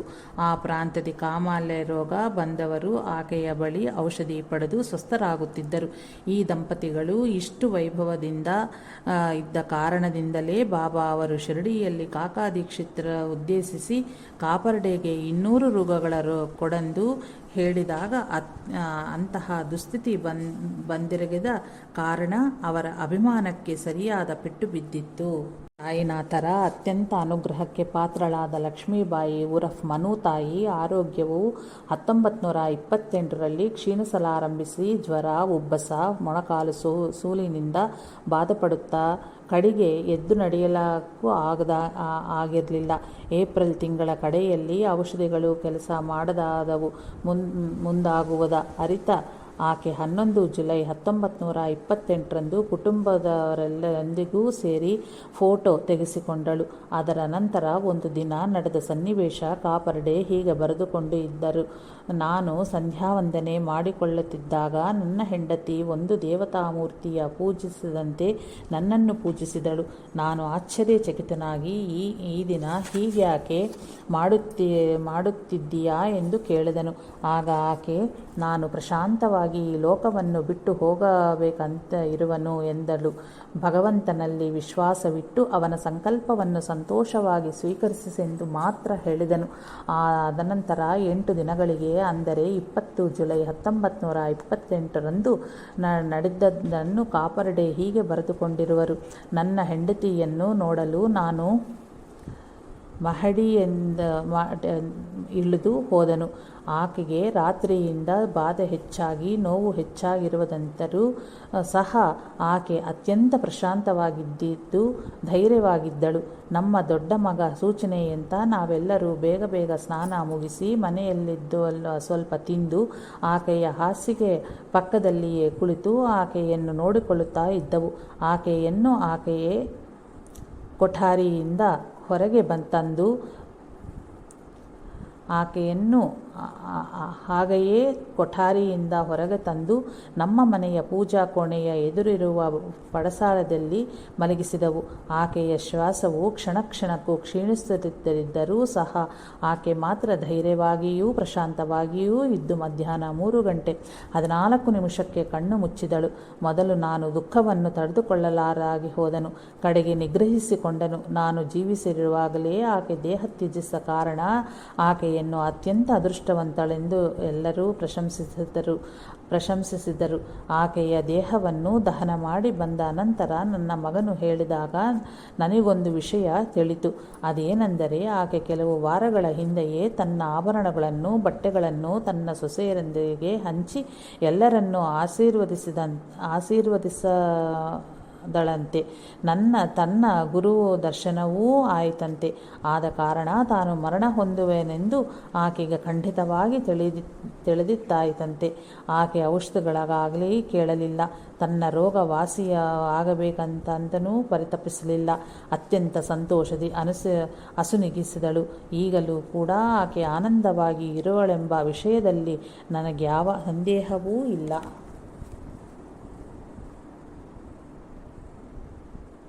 ಕಾಪರ್ಡೆ ಮತ್ತು ಬಾಲಗಂಗಾಧರ ತಿಲಕರನ್ನು ತಮ್ಮ ಬಳಿಗೆ ಕರೆಯಿಸಿಕೊಳ್ಳುವುದು ಅಂದಿನ ಪ್ರಖ್ಯಾತ ನಾಯಕರಾದ ಶಂಕರ್ ನಾರಾಯಣ್ ಹೃದಯವನ್ನು ಸೂರೆಗೊಳ್ಳುವುದರ ಮೂಲಕ ಶ್ರೀ ಸಾಯಿನಾಥರು ನಿಷ್ಕಾಮವಾದ ದೇಶ ಸೇವೆಯ ಮೂಲಕ ಅವರಿಗೆ ಆತ್ಮವಿಶ್ವಾಸವ ಉಂಟು ಮಾಡುವುದೇ ಅಲ್ಲದೆ ದೇಶದ ಭವಿಷ್ಯತ್ತನ್ನು ಕೂಡ ತಮ್ಮ ಸೂಕ್ಷ್ಮವಾದ ರೀತಿಯಲ್ಲಿ ಒಂದು ಪ್ರತ್ಯೇಕವಾದ ಲಕ್ಷ್ಯದೆಡೆಗೆ ನಡೆಸುತ್ತಿರುವರೆಂಬುದು ನಿಸ್ಸಂಶಯ. ನಮ್ಮ ದೇಶದ ಪ್ರಜೆಗಳಲ್ಲಿ ತಕ್ಕ ನೈತಿಕ ಪರಿವರ್ತನೆಯಾದ ಮೇಲೆಯೇ ದೇಶಕ್ಕೂ ಸ್ವಾತಂತ್ರ್ಯ ಬರಬೇಕೆಂಬುದು ಅವರ ಸಂಕಲ್ಪವೆಂದು ತೋರುತ್ತದೆ. ಅದರ ನಂತರ ಚರಿತ್ರೆಯ ಅದನ್ನೇ ನಿರೂಪಿಸುತ್ತದೆ. ಆದರೆ ಇದು ಬಹಳ ಕಷ್ಟಕರವಾದ ಕೆಲಸವೆಂದು ಶ್ರೀ ಸಾಯಿ ಮುಂಚೆಯೇ ಹೇಳಿದಂತೆ ಕಾಪರ್ಡೆ ಬರೆದುಕೊಂಡು ಶಿರಡಿ ಡೈರಿಯಿಂದ ಅನಂತರ ಆದ ಪುಟಗಳಲ್ಲಿ ನೋಡುತ್ತೇವೆ. ಮನುಷ್ಯರಲ್ಲಿ ನೈತಿಕ ಪರಿವರ್ತನೆ ಎಂಬುದು ಏಕಾಏಕಿ ಬರುವಂಥದ್ದು ಅಲ್ಲ. ನಿತ್ಯವೂ ಮುಂದಿನ ಪೀಳಿಗೆ ಇವರೇ ಜನ್ಮ ಪಡೆಯುತ್ತಲೇ ಇರುತ್ತಾರೆ. ತರತರಾಂತರಗಳಿಗೂ ಮುಂದುವರಿಸಬೇಕಾದ ಬೃಹತ್ತರವಾದ ಕಾರ್ಯವಿಧಾನಗಳೆಂದಲೇ ದತ್ತಾತ್ರೇಯ ಸ್ವಾಮಿ, ಶ್ರೀ ಸಾಯಿಬಾಬಾ, ಅಕ್ಕಲಕೋಟ ಶ್ರೀ ಸ್ವಾಮಿ ಸಮರ್ಥರಂತಹ ಅನೇಕ ಮಂದಿ ಮಹನೀಯರುಗಳಾಗಿ ಅವತರಿಸಿದರು. ಇವರೆಲ್ಲರೂ ತಮ್ಮ ಮಹಾಸಮಾಧಿಯ ಅನಂತರವೂ ನಿತ್ಯ ಜಾಗೃತರಾಗಿದ್ದು ಎಷ್ಟೋ ಭಕ್ತರ ಸನ್ಮಾರ್ಗಕ್ಕೆ ಎಳೆಯುತ್ತಿರುವರು. ಮಧ್ಯಯುಗದಂತೆಯೇ ನೈತಿಕ ಪರಿವರ್ತನೆ ಮತ್ತು ಆತ್ಮವಿಕಾಸಗಳೆಂಬುವ ಕೇವಲ ಕೆಲವರು ಭಕ್ತರ ಅಥವಾ ಜ್ಞಾನಿಗಳ ವ್ಯಕ್ತಿದ ಮೇಲೆಯೇ ಆಧರಿಸಿಲ್ಲವೆಂದು ವೇದ ಋಷಿಗಳ ಗುರುತಿಸಿದಂತೆಯೇ ಅವು ಕೂಡ ಒಂದು ನಿರ್ದಿಷ್ಟವಾದ ಸಿದ್ಧಾಂತದ ಪ್ರಕಾರ ಪಡೆಯಬೇಕಾಗಿರುವುದೆಂದು ಶ್ರೀ ಸಾಯಿಬಾಬಾ ಮೊದಲಾದ ದತ್ತಾವತಾರಿಗಳೆಲ್ಲರೂ ಲೋಕಕ್ಕೆ ತೋರಿಸಿಕೊಟ್ಟಿರುವರು. ಈ ಸಿದ್ಧಾಂತದಲ್ಲಿ ಶ್ರೀ ಗುರುಚರಿತ್ರೆಯ ಪಾರಾಯಣದೊಂದಿಗೆ ನಮ್ಮ ಪೂರ್ವ ಜನ್ಮ ಸಂಸ್ಕಾರಗಳನ್ನು ಅನುಸರಿಸಿ ನಮ್ಮ ಹೃದಯವ ಆವರಿಸಿದ ದತ್ತಾತ್ರೇಯ ಚರಿತ್ರೆ ಮತ್ತು ಈ ಕ್ಷೇತ್ರ ಸಂದರ್ಶನವೇ ಪ್ರಧಾನವಾದ ಅಂಶಗಳಾಗಿವೆ. ಕೇವಲ ಕೀರ್ತಿ, ಧನ, ವ್ಯಾಮೋಹಗಳೊಂದಿಗೆ ಆತ್ಮಜ್ಞಾನವ ಪಡೆದೆಯ ಗುರುವಿನ ಸ್ಥಾನದಿ ಕುಳಿತು ಕಲಿಯುಗದ ಧರ್ಮಕ್ಕೆ ಪೂರಕರಾಗುತ್ತಿರುವ ನಕಲಿ ಗುರುಗಳ ಬಾಧೆಗಳಿಂದ ಜನಗಳಿಗೆ ತಪ್ಪಿಸಿ ಮುಂದೆ ಸ್ವಾಮಿ ಶ್ರೀ ವಿವೇಕಾನಂದ, ಶ್ರೀ ಅರವಿಂದ ಯೋಗಿ ಮೊದಲಾದವರು ಮಾನವ ಜನಾಂಗದ ಆತ್ಮವಿಕಾಸವು ಇತರ ದೇಶಕ್ಕೂ ಪ್ರಸರಿಸುವಂತಾಗಲು ಅದು ಮೊದಲು ನಮ್ಮ ದೇಶದಲ್ಲಿ ದೃಢವಾಗಬೇಕಾದ ಅವಶ್ಯಕತೆಯು ಬಹಳವಾಗಿರುವುದೆಂದು ಗುರುತಿಸಿದರು. ಆದ್ದರಿಂದಲೇ ಇಷ್ಟು ರೂಪಗಳಲ್ಲಿ ಶ್ರೀ ದತ್ತಾತ್ರೇಯ ಸ್ವಾಮಿಯು ಅಂದು ನಮ್ಮ ದೇಶದಲ್ಲಿ ಅವತರಿಸಿದರು. ಇದರಲ್ಲಿ ನಮ್ಮ ದೇಶದ ಸ್ವಾತಂತ್ರ್ಯವ ಸಾಧಿಸಿಕೊಳ್ಳುವುದು ಒಂದು ಭಾಗವಾಗಿತ್ತು. ಈ ವಿಷಯವನ್ನು ದೃಷ್ಟಿಯಲ್ಲಿ ಇರಿಸಿಕೊಂಡೇ ಶ್ರೀ ಸಾಯಿನಾಥರು ತಮ್ಮ ಕಾರ್ಯವ ಮುಂದುವರಿಸಿದರು. ಇದಕ್ಕೊಂದು ಒಳ್ಳೆಯ ಆಧಾರವೂ ಇರುವುದು. ಅದೇನೆಂದರೆ ಶ್ರೀ ಸಾಯಿ ಮಾತನಾಡಿದ ಪ್ರತಿ ಮಾತು ಅವರ ಸೇವಕರಾದ ಅಬ್ದುಲ್ಲಾ ಬರೆದುಕೊಂಡಿರುವರು. ಅದನ್ನು ಸಮೂಲಗ್ರವಾಗಿ ಪರಿಶೀಲಿಸಿದ ಶ್ರೀ ಬಿ.ವಿ. ನರಸಿಂಹಸ್ವಾಮಿಯವರು ವಿಶೇಷವಾದ 2 ಅಂಶಗಳನ್ನು ಬರೆದಿರುವರು. ಮೊದಲನೆಯದು, ಭಗವಂತನ ಅವತಾರಗಳಲ್ಲಿ ಶ್ರೀ ಸಾಯಿಬಾಬಾ ಅವರು ಒಬ್ಬರು. ಎರಡನೆಯದು, ನಮ್ಮ ದೇಶದಲ್ಲಿ ಬ್ರಿಟಿಷರ ಸಾಮ್ರಾಜ್ಯ 9 ಮಂದಿ ಪರಿಪಾಲಕರ ಕಾಲದವರೆಗೆ ಮಾತ್ರವೇ ಇರುವುದೆಂಬ ಸೂಚನೆಯ ಶ್ರೀ ಬಾಬಾರವರ ವಚನಗಳಲ್ಲಿ ಇದು ಇದೆ ಎಂಬುದು. ನಿಜವಾಗಿಯೂ 1947ರಲ್ಲಿ ನಮ್ಮ ದೇಶಕ್ಕೆ ಸ್ವಾತಂತ್ರ್ಯ ಬಂದ ಕಾಪರ್ಡೆ ತಮ್ಮ ಡೈರಿಯಲ್ಲಿ ಅಂದಿನ ಸಾಯಿ ಸನ್ನಿಧಿಯನ್ನು ಮನಸೂರೆಗೊಳ್ಳುವಂತೆ ಹೀಗೆ ಬರೆದುಕೊಂಡು ಇರುವರು. 5 ಡಿಸೆಂಬರ್ 1910 ಸಾಯಂಕಾಲ 4 ಗಂಟೆಗೆ ಶಿರಡಿಯ ಸೇರಿ ಸಾಟೆವಾಡೆಯಲ್ಲಿ ಉಳಿದುಕೊಂಡವು. ಮಾಧವರಾವ್ ದೇಶಪಾಂಡೆ ನಮ್ಮನ್ನು ಅತ್ಯಂತವಾಗಿ ಆದರಿಸಿದರು. ವಾಡಾದಲ್ಲಿ ತಾತ್ಯಾ ಸಾಹೇಬ್ ನೂಲ್ಕರ್ ಕುಟುಂಬ, ಬಾಪು ಸಾಹೇಬ್ ಜೋಗ್, ಸಹಸ್ರಬುದ್ಧೆ ದಾಸಗಣು ಕೂಡ ಇದ್ದಾರೆ. ಸ್ವಲ್ಪ ಹೊತ್ತಿನಲ್ಲಿ ನಾವೆಲ್ಲರೂ ಸೇರಿ ಸಾಯಿ ಮಹಾರಾಜರ ದರ್ಶನಕ್ಕೆ ಹೊರಟವು. ಶ್ರೀ ಸಾಯಿ ಮಸೀದಿಯಲ್ಲೇ ಇದ್ದರು. ನಾನು ನನ್ನ ಮಗ ಅವರಿಗೆ ನಮಸ್ಕರಿಸಿ ನಾವು ತಂದ ಹಣ್ಣುಗಳನ್ನು ಮತ್ತು ಅವರು ಕೇಳಿದ ದಕ್ಷಿಣೆಯನ್ನು ಸಮರ್ಪಿಸಿದವು. ಆಗ ಸಾಯಿ ತಮಗೆ 2 ವರ್ಷಗಳಿಗಿಂತಲೂ ಮುಂಚೆಯಿಂದಲೇ ಸ್ವಸ್ಥತೆ ಇಲ್ಲವೆಂದು, ಕೇವಲ 1 ಬಾರ್ಲಿ ರೊಟ್ಟಿ ಸ್ವಲ್ಪ ನೀರನ್ನು ಮಾತ್ರವೇ ಆಹಾರವಾಗಿ ಸೇವಿಸುತ್ತಿರುವೆಂದು ಹೇಳಿದರು. ಅವರು ತಮ್ಮ ಪಾದದಲ್ಲಿಯೂ ಸಣ್ಣ ಗಾಯವನ್ನು ತೋರಿಸಿ ಅದು ನಾರು ಕುರುವೆ ಎಂದು, ಆ ನಾರನ್ನು ಹೊರಗಡೆ ತೆಗೆಯುತ್ತಿರಲು ಕಿತ್ತು ಹೋಗಿ ಮತ್ತೆ ಕುರುವಾಯಿತು ಎಂದು, ತಮ್ಮ ಸ್ವಸ್ಥಾನವ ಸೇರುವವರೆಗೂ ಸ್ವಸ್ಥತೆಯುಂಟಾಗದೆಂದು ಕೇಳಿದುದಾಗಿ ಹೇಳಿದರು. ಆ ಮಾತನ್ನು ಮನಸ್ಸಿನಲ್ಲಿ ಉಳಿಸಿಕೊಂಡನೇ ಹೊರತು ಆ ವಿಷಯವಾಗಿ ಇನ್ನೇನನ್ನೂ ಮಾಡಲಿಲ್ಲ. ನನಗೆ ನನ್ನ ಪ್ರಾಣಕ್ಕಿಂತಲೂ ನನ್ನವರೇ ಅತಿ ಮುಖ್ಯ ಎಂದು ಹೇಳಿದರು ಶ್ರೀ ಸಾಯಿ. ಆದರೂ ಜನರು ತಮ್ಮನ್ನು ನಿರಂತರವೂ ವೇದಿಸುತ್ತಿರಲಿರುವ ಕಾರಣ ತಮಗೆ ವಿಶ್ರಾಂತಿಯೇ ಸಿಗುವುದಿಲ್ಲ ಎಂದು, ಆದರೂ ಯಾರೂ ಏನೂ ಮಾಡಲಿಕ್ಕಾಗದೆಂದು ಹೇಳಿ ನಮ್ಮನ್ನು ವಾಡಕ್ಕೆ ಹೋಗಿ ಅಂದರು. 7 ಡಿಸೆಂಬರ್ 1910 ಇಂದು ಮಧ್ಯಾಹ್ನ ನಾನು, ನನ್ನ ಮಗ ಸಹಸ್ರಬುದ್ಧೆ, ಬಾಪು ಸಾಹೇಬ್ ಜೋಗ್ ಅವರ ಮಕ್ಕಳು ಸೇರಿ ಮಸೀದಿಗೆ ಹೋದವು. ಅಲ್ಲಿ ಸಾಯಿ ಮಹಾರಾಜ್ ಅತ್ಯಂತ ಉತ್ಸಾಹದಿಂದ ಇದ್ದರು. ಅವರು ಸಹಸ್ರಬುದ್ಧೆಯನ್ನು, ನೀನು ಮುಂಬೈನಿಂದಲೇ ಬಂದಿರುವೆಯೇ ಎಂದು ಕೇಳಲು ಸಹಸ್ರಬುದ್ಧೆ ಹೌದೆಂದರು. ಮತ್ತೆ ಮುಂಬೈಗೆ ಹಿಂದಿರುಗುವಿಯಾ ಎಂದರು. ಮುಂಬೈಗೇನೋ ಹೋಗವೇನು, ಆದರೆ ಅಲ್ಲಿ ಎಷ್ಟು ಕಾಲ ಇರುವನೋ ತಿಳಿಯದು, ಪರಿಸ್ಥಿತಿಯ ಮೇಲೆ ಆಧರಿಸುತ್ತದೆ ಎಂದರು ಸಹಸ್ರಬುದ್ಧೆ. ಆಗ ಶ್ರೀ ಸಾಯಿ, ಹೌದು, ಅದು ನಿಜವೇ. ನೀನು ನೋಡಿಕೊಳ್ಳಬೇಕಾದ ಕೆಲಸಗಳೆಷ್ಟೋ ಇವೆ, ಇನ್ನೂ ನಡೆಸಬೇಕಾದಷ್ಟು ಇರುವುದು. ಆದರೂ ನೀನಿಲ್ಲಿ 4-5 ದಿನಗಳಾದರೂ ಇರಬೇಕು, ಇರುತ್ತೀಯ ಕೂಡ. ನೀನೇ ನೋಡುವಲ್ಲವೆಯೇ, ನಿನಗಾದ ಅನುಭವಗಳೆಲ್ಲವೂ ವಾಸ್ತವವೇ. ಹೌದು, ಅವು ಊಹಾಜನಿತವಾದವಲ್ಲವು. ಕೆಲವು ಸಹಸ್ರ ವರ್ಷಗಳ ಹಿಂದೆಯೇ ನಾನಿಲ್ಲೇ ಇದ್ದೆನು ಎಂದರು. ಆಗ ಅವರು ನನ್ನ ಕಡೆ ಮುಖ ಮಾಡಿ ಇನ್ನೊಂದು ಧೋರಣೆಯಲ್ಲಿ, ಈ ಪ್ರಪಂಚವು ಅತಿ ವಿಚಿತ್ರವಾದದ್ದು. ಎಲ್ಲರೂ ನನ್ನ ಪ್ರಜೆಗಳೇ, ಎಲ್ಲರನ್ನೂ ನಾನು ಸಮಾನವಾಗಿಯೇ ನೋಡಿಕೊಳ್ಳುವೆನು. ಆದರೂ ಕೆಲವರು ಕಳ್ಳರಾಗುವರು. ಅವರಿಗೆ ನಾನೇನನ್ನು ತಾನೇ ಮಾಡಲಿ? ಮೃತ್ಯುವು ಹತ್ತಿರವೇ ಇದ್ದರೂ ಇತರರ ಸಾವನ್ನು ಬಯಸುವರು, ಅದಕ್ಕೆ ಬೇಕಾದ ಯತ್ನಗಳನ್ನೂ ಮಾಡುವರು. ಅಂತಹರಿಂದ ನನಗೆ ಬಹಳ ಜುಗುಪ್ಸ ಮತ್ತು ಬಾಧೆಯುಂಟಾಗುವುದು. ಆದರೂ ನಾನೇನನ್ನೂ ಹೇಳಲಿಲ್ಲ, ಮೌನವಾಗಿ ಸುಮ್ಮನೆ ಇದ್ದನು. ಭಗವಂತನು ಬಹಳ ದೊಡ್ಡವನು, ಅವನ ಸೇವಕರೆಲ್ಲೆಡೆಯೂ ಇರುವರು, ಅವರು ಸರ್ವಶಕ್ತಿವಂತರೇ ಆಗಿರುವರು. ಭಗವಂತನು ನಮ್ಮನ್ನು ಯಾವ ಸ್ಥಿತಿಯಲ್ಲಿ ಇಡುವನೋ ಹಾಗೆಯೇ ತೃಪ್ತಿಯಿಂದ ಇರಬೇಕು. ನನ್ನ ಶಕ್ತಿಯು ಅಪಾರ. 8-10 ಸಾವಿರ ವರ್ಷಗಳ ಹಿಂದಲೇ ನಾನಿಲ್ಲಿರುವೆನೇನು 8-10 ಸಾವಿರ ವರ್ಷಗಳ ಹಿಂದೆಯೇ ನಾನಿಲ್ಲಿರುವನು. ನಾನು ಈ ದಿನ ಭೋಜನವನ್ನು ಎಲ್ಲರಿಗೂ ಹಂಚುವಾಗ ನೀವು ಹೊಡೆಯಬೇಡ ಎಂದು ಹೇಳಿ ಏಕೆ ಕೂಗಿದಿರಿ ಎಂದು ಕೇಳಿದನು ಶ್ರೀ ಸಾಯಿ. ಪಾಟೀಲ್ ಕುಟುಂಬದಿ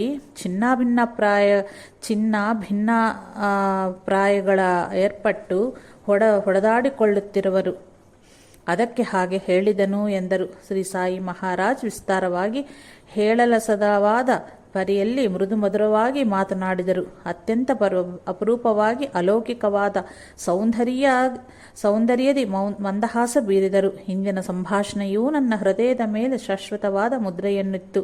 ದುರದೃಷ್ಟವಶಾತ್ ಮಧ್ಯದಲ್ಲಿ ಇತರರು ದರ್ಶನಾರ್ಥಕ್ಕಾಗಿ ಬಂದಿದ್ದರು. ಆ ಸಂಭಾಷಣೆಗೆ ಅಡ್ಡಿ ಬಂತು. ನಾವೆಲ್ಲರೂ ಬಹಳ ನಿರಾಶರಾದವು.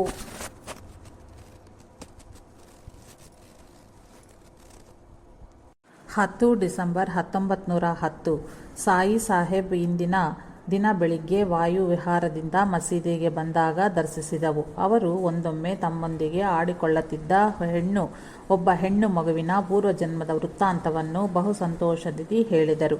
ಆಕೆಯೊಬ್ಬ ಕಳಾವಿದೆ. ಆಕೆ ಮೃತಳಾದ ಅನಂತರ ಆಕೆಯ ದೇಹವನ್ನು ಭೂಮಿಯಲ್ಲಿ ಸಮಾಧಿ ಮಾಡಿರುವರಂತೆ.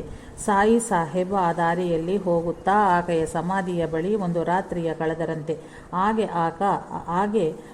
ಆಕೆ ಅವರನ್ನು ಹಿಂಬಾಲಿಸುತ್ತದಿಂದ ಸಾಯಿ ಆಕೆಯನ್ನು ಒಂದು ತುಂಬ ಗಿಡದಲ್ಲಿ ಇಟ್ಟು ಅದನಂತರ ಇಲ್ಲಿಗೆ ತೆಗೆದುಕೊಂಡು ಬಂದರಂತೆ. ತಾವು ಒಂದೊಮ್ಮೆ ಕಬೀರೆಂದು ಆಗ ನೂಲು ನೇಯುತ್ತರಿದ್ದರೆಂದು ಹೇಳಿದರು. ಆ ಸಂಭಾಷಣೆಯು ಬಹು ಸೊಗಸಾಗಿ ಇದ್ದಿತ್ತು. ಇಂದು ಮಧ್ಯಾಹ್ನ ಸಾಯಿ ಸಾಹೇಬ್ ಮೊದಲು ಯಥಾಪ್ರಕಾರ ತೇಲಿ ಮಾರ್ವಾಡಿ ಮೊದಲಾದವರ ಬಗ್ಗೆ, ಅನಂತರ ಅಲ್ಲಿ ನಿರ್ಮಿಸಲ್ಪಟ್ಟುತ್ತಿರುವ ಭವನಗಳ ಬಗ್ಗೆ ಮಾತನಾಡಿ ಈ ಲೋಕಕ್ಕೆ ಹುಚ್ಚು ಹಿಡಿದಿರುವುದು ಪ್ರತಿಯೊಬ್ಬರಿಗೂ ಕುಟಿಲ ಬುದ್ಧಿಯೇ ವಿಶೇಷವಾದ ಲಕ್ಷಣವಾಗಿದೆ.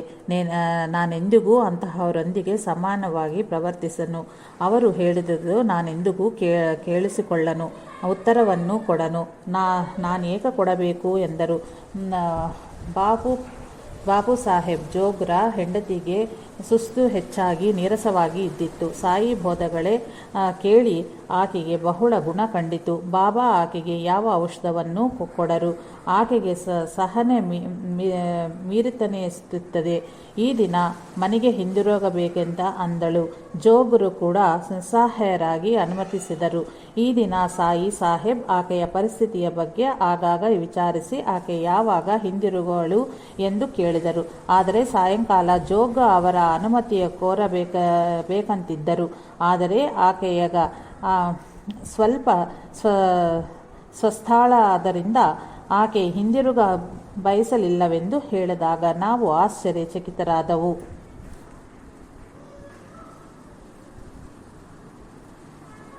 17 ಡಿಸೆಂಬರ್ 1911 ಕಲ್ಯಾಣ್ನಿಂದ ಬಂದ ದರ್ವೇಶ ಸಾಹೇಬ್ ಫಾಲ್ಕೆಯನ್ನು ಹಾಜಿ ಸಾಹೇಬ್ ಎಂದು ಕರೆಯುವರು.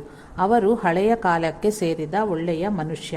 ಅವರು ಬಾಗ್ದಾದ್, ಕಾನ್ಸ್ಟಂಟಿನೋಪಲ್, ಮಕ್ಕಾ ಮೊದಲಾದ ಪ್ರಾಂತ್ಯಗಳನ್ನು ಪರ್ಯಟಿಸಿ ಬಂದಿದ್ದರು. ಅವರ ಸಾಂಗತ್ಯವು ಬಹಳ ಚೆನ್ನಾಗಿರುತ್ತದೆ. ಅವರಿಂದ ಎಷ್ಟೋ ವಿಷಯಗಳು ತಿಳಿದುಕೊಳ್ಳಬಹುದು.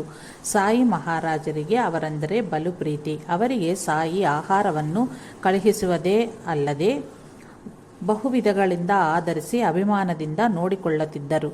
ಅವರ ಪೂರ್ಣ ಹೆಸರು ದೇವರ್ಷಾ ಹಾಜಿ ಮೊಹಮ್ಮದ್ ಸಿದ್ದಿಕ್. ರಾತ್ರಿ ಅವರಿಗೆ ಬಾಬಾ ಅವರು ಕನಸಿನಲ್ಲಿ ಕಂಡು ತಾವು ಕೋರಿದುದು ಅನುಗ್ರಹಿಸುವ 22 ಡಿಸೆಂಬರ್ 1911 ಈ ದಿನ ಸಾಯಿ ಮಹಾರಾಜ್ ಮಹದಾನಂದದಿ ಶೋಭಿಸುತ್ತಿರುವರು. ಆದರೂ ಏನೂ ಮಾತನಾಡದೆ ಮಸೀದಿಗೆ ಹೋದರು. ಈ ದಿನ ದರ್ವೇಶ ಸಾಹೇಬ್ ಊರಿಗೆ ಹೋಗಬೇಕು ಎಂದು ಬಯಸಿದರೂ ಸಾಯಿ ಅನುಮತಿ ನೀಡಲಿಲ್ಲ. ದರ್ವೇಶಾಗೆ ನೀರಸದಿಂದ ಜ್ವರ ಬಂದಿತ್ತು. ಡಾಕ್ಟರ್ ಹಟೆ ಅವರಿಗೆ ಚಿಕಿತ್ಸೆ ನೀಡಿದರು. ಇಲ್ಲಿಯೇ ಇರುವ ಟಿಪ್ನಿಸರ್ ಹೆಂಡತಿಗೂ ಅವರೇ ಔಷಧಿ ಕೊಡುತ್ತಿರುವರು. ಆಕೆಗಾಗಿ ರಾಮಮಾರುತಿ ಮಹಾರಾಜರು ಇಲ್ಲಿಯೇ ಉಳಿದುಕೊಂಡಿರುವರು. ಇಂದು ಸಂಜೆ ಆಕೆಗೆ ಮೂರ್ಛೆ ಬಂದಿತ್ತು. ಆದರೆ ಆಕೆಗೆ ದೆವ್ವ ಹಿಡಿದಿದೆ ಎಂದು ಆಮೇಲೆ ಗೊತ್ತಾಯಿತು. ದೀಕ್ಷಿತ್ ಮಾಧವರಾವ್ ಮೊದಲಾದವರು ಆಕೆಯನ್ನು ನೋಡಿ ಬಂದರು. ಆಕೆ ನಿವಾಸಿಸುತ್ತಿರುವ ಮನೆಯ ಯಜಮಾನಿ ಮತ್ತು ಇಬ್ಬರು ಮಾಹರ್ ನಿಮ್ನ ಜಾತಿಯವರ ದೆವ್ವಗಳೇ ಆಕೆಯನ್ನು ಹಿಡಿದಿದ್ದವು.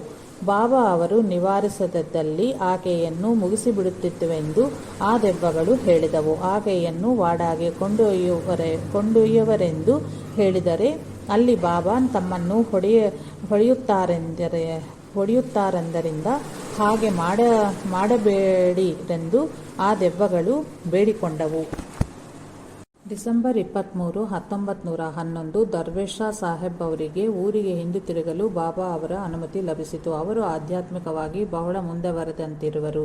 ಅವರನ್ನು ಬೀಳ್ಕೊಡುವ ಹೊಸಗೆ ಸಾಯಿ ಮಹಾರಾಜ್ ಬಿದ್ದು ಹೋದ ಗೋಡೆಯವರೆಗೂ ಬಂದರು. ಈ ದಿನ ಕಾಕಾ ಮಹಾಜನಿ ಒಳ್ಳೆಯ ಹಣ್ಣುಗಳನ್ನು ಮತ್ತು ದೀಪಗಳನ್ನು ಹಚ್ಚಲು ಅಂದವಾದ ಗಾಜಿನ ಗೋಳಗಳನ್ನು ತಂದರು. ಭಯಂದರಿಂದ ಗೋವರ್ಧನ್ ದಾಸರು ಕೂಡ ಒಳ್ಳೆಯ ಹಣ್ಣುಗಳನ್ನು, ಚಾವಡಿಯಲ್ಲಿ ಅಲಂಕರಿಸಲು ರೇಷ್ಮೆಯ ತೆರೆಗಳನ್ನು, ಛತ್ರ ಚಾಮರಗಳನ್ನು ಹಿಡಿದುಕೊಳ್ಳುವ ಸೇವಕರಿಗೆ ಹೊಸ ವಸ್ತ್ರಗಳನ್ನು ತಂದರು. ನಾವು ದೀಕ್ಷಿತ್ ವಾಡಾದಲ್ಲಿ ತಂಗಿರುವ ವಿಷಯದಿ ಮಾಧವರಾವ್ ಅವರಿಗೂ ನನ್ನ ಕುಟುಂಬದವರಿಗೂ ಭಿನ್ನಾಭಿಪ್ರಾಯವೂ ಏರ್ಪಟ್ಟಿತ್ತು. ವಾಡಾ ತಮ್ಮದೇ ಎಂದು, ಅದು ದೀಕ್ಷಿತದಾಗಲಿ ಅಥವಾ ಮಾಧವರಾವ್ದಾಗಲಿ ಸ್ವತ್ತಲ್ಲವೆಂದು ಸಾಯಿ ಹೇಳಲು ಆ ಸಮಸ್ಯೆಯು ಅಲ್ಲಿಗೆ ತೀರಿಹೋಯಿತು. ಸಾಯಿ ತಮ್ಮ ಚಿಲಿಮ್ನಿಂದ ಧೂಮಪಾನ ಮಾಡುವ ಅವಕಾಶವನ್ನು ನನಗಿತ್ತರು. ಅವರು ಈ ದಿನ ತಮಗೊಂದು ಶುಭವಾರ್ತೆ ಬರುವುದೆಂದರು. ಅದರಂತೆಯೇ ನಂತರ ವಾಮನರಾವ್ ಪಾಟೀಲ್ LLB ಪರೀಕ್ಷೆಯಲ್ಲಿ ಪಾಸಾದನೆಂದು ತಿಳಿತು. ಟಿಪ್ನಿಸ್ ತಮ್ಮ ನಿವಾಸವನ್ನು ಬದಲಾಯಿಸಿದ ನಂತರ ಅವರ ಹೆಂಡತಿಯ ಪರಿಸ್ಥಿತಿಯು ಸುಧಾರಿಸಿತು. ತದನಂತರ ನಾವೆಲ್ಲರೂ ಶೇಷಹಾರತಿಗೆ ಹೊರಟವು. ಚಾವಡಿ ಉತ್ಸವವು ಬಹಳ ಚೆನ್ನಾಗಿದ್ದಿತ್ತು. ಹೊಸ ತೆರೆಗಳು, ವಸ್ತ್ರಗಳೊಂದಿಗೆ ಅತ್ಯಂತ ಅಂದವಾಗಿದ್ದಿತ್ತು. ಅಷ್ಟು ಬೆಲೆ ಬಾಳುವ ಕಾಣಿಕೆಗಳನ್ನು ಸಮರ್ಪಿಸುವ ಶಕ್ತಿ ನನಗಿಲ್ಲದ ಕಾರಣ ಬಹಳ ಬಾಧೆಯಾಗುತ್ತಲಿದೆ.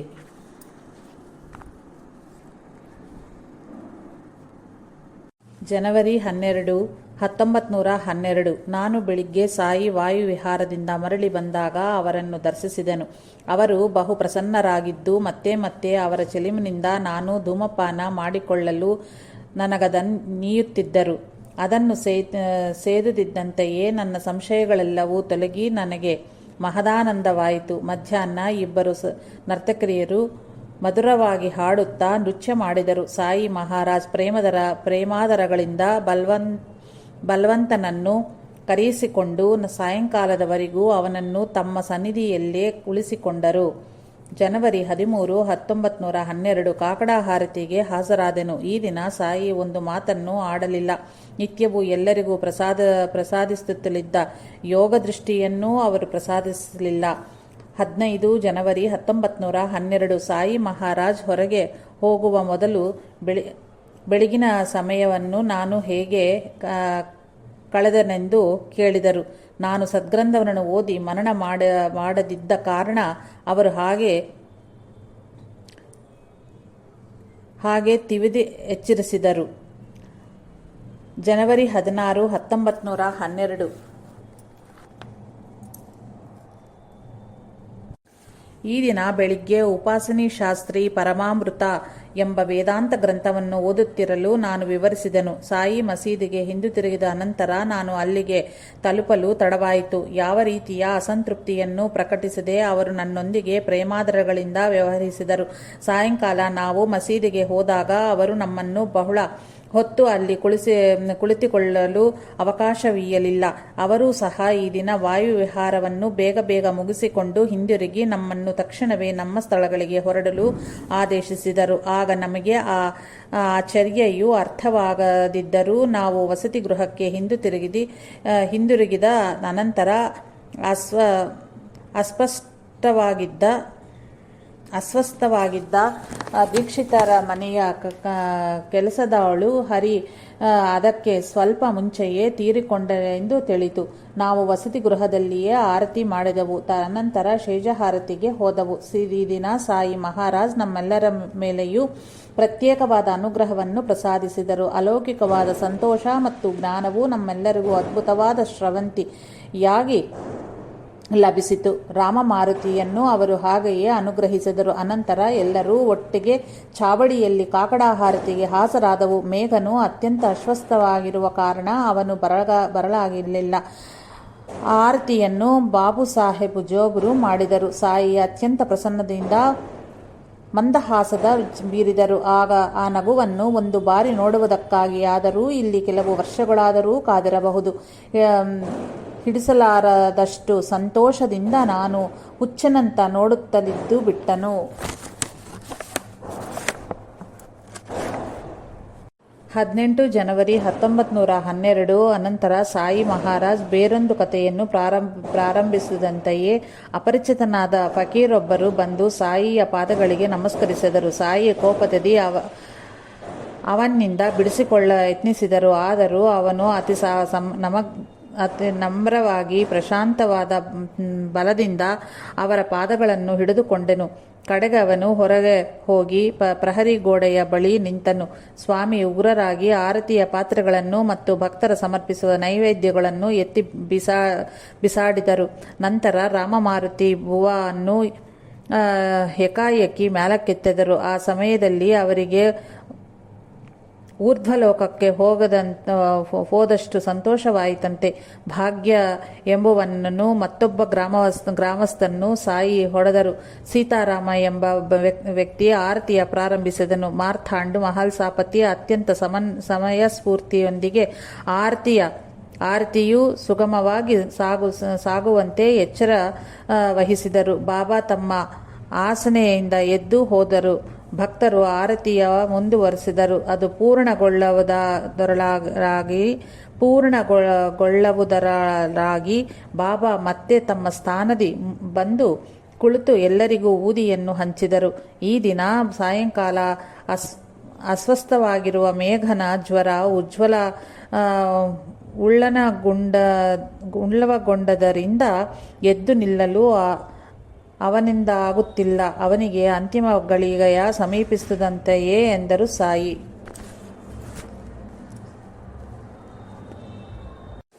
19 ಜನವರಿ 1912 ಬೆಳಗಿನ ಜಾವ 4 ಗಂಟೆಗೆ ಮೇಘನು ಮರಣ ಹೊಂದಿದನು. ಅಂತ್ಯಕ್ರಿಯೆ ಪೂರ್ಣಗೊಂಡ ಮೇಲೆ ನಾನು ಜೋಗ ಹರಟುತ್ತಾ ಕಾಲ ಕಳೆದೆವು.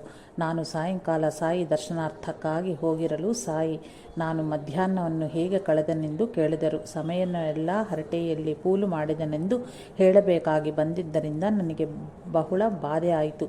ಇದು ನನಗೊಂದು ಗುಣಪಾಠ. ಸಾಯಿ 3 ದಿನಗಳ ಹಿಂದೆಯೇ ಇದೇ ಮೇಘನ ಸಲ್ಲಿಸುವ ಕೊನೆಯ ಆರತಿ ಎಂದರು. ಮೇಘನು ತನ್ನ ಸೇವೆ ಪೂರ್ಣಗೊಂಡಿತೆಂದು, ತನ್ನ ಜೀವನವು ಮುಗಿಯುತ್ತಲಿರುವುದೆಂದು ಹೇಳಿ ತನ್ನ ಗುರುವಾದ ಸಾಠೆಯನ್ನು ನೋಡಲು ಸಾಧ್ಯವಾಗದ್ದರಿಂದ ಕಣ್ಣೀರಿಟ್ಟನು. ಸಾಯಿಯ ಬಳಿಯಿರುವ ಆಕುಳಗಳ ಕಟ್ಟು ಬಿಚ್ಚರೆಂದು ತನ್ನ ಕಟ್ಟಕಡೆಯ ಕೋರಿಕೆಯನ್ನು ಕೋರಿದನನ್ನು ಹೊರತು ಬೇರೆ ಏನನ್ನೂ ಕೋರಲಿಲ್ಲವೆಂದು ಸಾಯಿ ಹೇಳಿದರು. ಜನವರಿ 20, 1912 ಸಾಯಿ ವಾಯುವಿಹಾರದಿಂದ ಹಿಂದಿರುಗಿದ ಮೇಲೆ ನಾವು ದರ್ಶನ ಪಡೆದುಕೊಂಡವು. ಅವರು ಅತ್ಯಂತ ಪ್ರಸನ್ನಚಿತ್ತರಾಗಿ ಸಮಾಚಾರಗಳ ಹೇಳುತ್ತಿದ್ದರು. ಇಷ್ಟರಲ್ಲಿಯೇ ಒಬ್ಬ ಜಾಗೀರದಾರನು ದರ್ಶನಕ್ಕೆ ಬಂದನು. ಸಾಯಿ ಮಾತ್ರ ಅವನನ್ನು ತಮ್ಮಡಿಗೆ ಬರಗೂಡಲಿಲ್ಲ. ತಮ್ಮನ್ನು ಪೂಜಿಸಲು ಸುತರಾಮು ಒಪ್ಪಲಿಲ್ಲ. ಯಾರೆಷ್ಟು ಪ್ರಾರ್ಥಿಸಿಕೊಂಡರೂ ಪ್ರಯೋಜನವಾಗಲಿಲ್ಲ. ಅಪ್ಪ ಕೋತೆ ಬಂದು ಪ್ರಾರ್ಥಿಸಿಕೊಳ್ಳಲು ಮಸೀದಿಯ ದುನಿಯಾ ಬಳಿಯ ಕಂಬವನ್ನು ಮಾತ್ರವೇ ಜಾಗೀರದಾರನು ಪೂಜಿಸಿಕೊಳ್ಳಲು ಅನುಮತಿ ಇತ್ತರು. ಆದರೆ ಯಾರೆಷ್ಟು ಪ್ರಾರ್ಥಿಸಿಕೊಂಡರೂ ಊದಿಯನ್ನು ಮಾತ್ರ ಪ್ರಸಾದಿಸಲಿಲ್ಲ. ಇಂದಿನಿಂದ ನಿತ್ಯವೂ ದಿನವಹಿಯ ಎಲ್ಲ ಆರತಿಯನ್ನು ಮಾಡಲು ಬಾಪು ಸಾಹೇಬ್ ಜೋಗರಿಗೆ ಸಾಯಿ ಆದೇಶಿಸಿದರು. ಮಧ್ಯಾಹ್ನದ ಭೋಜನವಾದ ಅನಂತರ ಖಾಂಡ್ಯದಲ್ಲಿ ನ್ಯಾಯವಾದಿಯಾಗಿರುವ ಕಾಕಾ ದೀಕ್ಷಿತರ ಸೋದರನು ಬಂದು ದೀಕ್ಷಿತರನ್ನು ಮನೆಗೆ ಹಿಂದಿರುಗಿ ತಮ್ಮ ವೃತ್ತಿಯನ್ನು ಮುಂದುವರೆಸಬೇಕು ಎಂದು ಒತ್ತಡ ಹೇರಿದನು. ದೀಕ್ಷಿತರು ಒಪ್ಪದ ಕಾರಣ ಅವನು ಬಾಬಾರಲ್ಲಿಯೇ ಮೊರೆಯಿಟ್ಟನು. ದೀಕ್ಷಿತ್ ತನ್ನ ವಿಷಯವನ್ನು ತಾನೇ ನಿರ್ಣಯಿಸಿಕೊಳ್ಳಬೇಕೆಂದು ಸಾಯಿ ಹೇಳಿದರು. ವಸಾಯಿಯಿಂದ ಜೋಶಿ ಎಂಬ ಭಕ್ತನು ಇಲ್ಲಿ ಹಾಡುವ ಆರತಿಗಳ ಅಚ್ಚು ಹಾಕಿಸಿದ ಪ್ರತಿಗಳನ್ನು ತೆಗೆದುಕೊಂಡು ಬಂದನು. ಜನವರಿ 22, 1912 ಮಧ್ಯಾಹ್ನದ ಆರತಿಯಾದ ಬಳಿಕ ನಾನು ಮಸೀದಿಯಿಂದ ಹೊರಡುತ್ತಿರಲು ಶ್ರೀಮತಿ ಲಕ್ಷ್ಮೀಬಾಯಿ ಕೌಸಲ್ಗಿ ಬಂದು ಸಾಯಿಗೆ ನಮಸ್ಕರಿಸಿದಳು. ಸಾಯಿ ಪ್ರತ್ಯೇಕವಾದ ಆದರದಿಂದ ಆಕೆಗೆ ಆಗಲೇ ತಮ್ಮನ್ನು ಪೂಜಿಸಿಕೊಳ್ಳಲು ಅನುಮತಿ ಇತ್ತರು. ಜನವರಿ 24, 1912 ಈ ದಿನ ಪರಮಾಮೃತವನ್ನು ಓದಿಕೊಂಡು ಎಲ್ಲರೂ ಸಾಯಿ ದರ್ಶನಕ್ಕೆ ಹೋದವು. ಶ್ರೀಮತಿ ಲಕ್ಷ್ಮೀಬಾಯಿ ಕೌಸಲ್ಗಿ ಅವರು ಇಂದಿನ ಪಾರಾಯಣವ ಶ್ರವಣ ಮಾಡಿ ನಮ್ಮ ಹಿಂದೆಯ ಮಸೀದಿಯ ಸೇರಿದರು. ಆಕೆ ಬಂದು ನಮಸ್ಕರಿಸಿದಂತೆಯೇ ಸಾಯಿ ಪರಿಹಾಸ ಮಾಡುತ್ತಾ ಆಕೆಯನ್ನು ತಮ್ಮ ಅತ್ತೆ ಎಂದರು. ಅದು ಆಕೆಯನ್ನು ತಮ್ಮ ಶಿಷ್ಯಳಾಗಿ ಅಂಗೀಕರಿಸಲು ಚಿಹ್ನೆಯೇನೋ ಎನಿಸಿತು. ಜನವರಿ 25, 1912 ಸಾಯಂಕಾಲದ ವಾಯುವಿಹಾರಕ್ಕೆ ಹೋದಾಗ ದಾರಿಯುದ್ದಕ್ಕೂ ಸಾಯಿ ಶ್ರೀಮತಿ ಕೌಜಲ್ಗಿಯವರ ಗತ ಜೀವಿತವನ್ನು ಮತ್ತು ಪೂರ್ವಜನ್ಮಗಳ ವೃತ್ತಾಂತವನ್ನು ವಿವರವಾಗಿ ಹೇಳಿದರು. ಆಕೆಯ ಪೂರ್ವ ವೃತ್ತಾಂತದ ಬಗ್ಗೆ ಅವರು ಹೇಳಿದ್ದುದೆಲ್ಲವೂ ಅಕ್ಷರಶಃ ನಿಜವಾಗಿದ್ದಿತು. ಜನವರಿ 27, 1912 ಸಾಯಂಕಾಲದ ವಾಯುವಿಹಾರಕ್ಕೆ ಹೋದಾಗ ನನ್ನೊಂದಿಗೆ ಸಾಯಿ ಬಹಳ ಗಂಭೀರವಾಗಿಯೂ ಪ್ರಶಾಂತವಾಗಿಯೂ ಇದ್ದರು. ಆದರೆ ಕಡೆಗೆ ಕೋಪದಿಂದ ಬಹಳ ಕೆಟ್ಟದಾಗಿ ಕೂಗಾಡಿದರು. ಸೂರ್ಯಾಸ್ತದ ಅನಂತರ ಅವರ ರೂಪವು ಮತ್ತಷ್ಟು ಹೆಚ್ಚಿತ್ತು. ಹೊಸದಾಗಿ ಇಸ್ಲಾಂ ಮತವನ್ನು ಸ್ವೀಕರಿಸಿದ ಇಬ್ರಾಹಿಂ ಎಂಬ ವ್ಯಕ್ತಿಯು ಮಸೀದಿಯಲ್ಲಿಯ ನಿಂಬಾರಿನ ಮೇಲೆ ಕೈಯಿನ್ನಿಟ್ಟು ನಿಂತಿದ್ದರಿಂದ ಅವನನ್ನು ಬಾಬಾ ತೀವ್ರವಾಗಿ ತಡೆದರೆಂದು ನನ್ನ ಜೊತೆಯವರು ಹೇಳಿದರು. ಈ ದಿನ ರಾಧಾಕೃಷ್ಣ ಆಯಿಯು ತಮ್ಮ ಬಟ್ಟೆಗಳ ಒಗೆದಕ್ಕಾಗಿ ಸಾಯಿ ಆಕೆಯ ಮೇಲೆ ಬಹಳ ಕೋಪಗೊಂಡರು. ಜನವರಿ 28, 1912 ನಮ್ಮ ಕೋಣೆಯಲ್ಲಿ ಜ್ವರ ಪೀಡಿತನಾಗಿರುವ ನಮ್ಮ ಮಗ ಬಲವಂತನಿಗೆ ನಿದ್ರಾಭಂಗವಾದಂತ ನಾವು ಬಾಪು ಸಾಹೇಬ್ ಜೋಗು ಮನೆಯಲ್ಲಿ ಪರಮಾಮೃತ ಓದಿಕೊಂಡವು. ಅನಂತರ ನಾವು ಸಾಯಿ ಮಹಾರಾಜರನ್ನು ದರ್ಶಿಸಿದಾಗ ನಾನು ಹಗಲೆಲ್ಲ ಹೇಗೆ ಕಳೆದೆನೆಂದು ಕೇಳಿದರು. ನಾನು ವಿವರವಾಗಿ ಹೇಳಲು ಅವರು ಸಂತೋಷಗೊಂಡರು. ಜನವರಿ 31, 1912 ನಾವು ಕಾಕಡ ಹಾರತಿ ಮುಗಿಸಿ ಹಿಂದಿರುಗುತ್ತಿರಲು ಸಾಯಿ ಮಹಾರಾಜ್ ಸ್ವಲ್ಪ ಕೋಪವನ್ನು ಪ್ರಕಟಿಸಿದರು. ಇದು ಮೇಘ ಮೃತನಾಗಿ 13ನೆಯ ದಿನವಾದ್ದರಿಂದ ಭಕ್ತರೆಲ್ಲರಿಗೂ ದಾದಾ ಕೇಲ್ಕರ್ ಭೋಜನವಿತ್ತನು. ಸಾಯಂಕಾಲ ಮಸೀದಿಯಲ್ಲಿ ಸಾಯಿ ಸಂತೋಷವಾಗಿ ಸಮಾಚಾರಗಳ ಹೇಳುತ್ತಿದ್ದರು.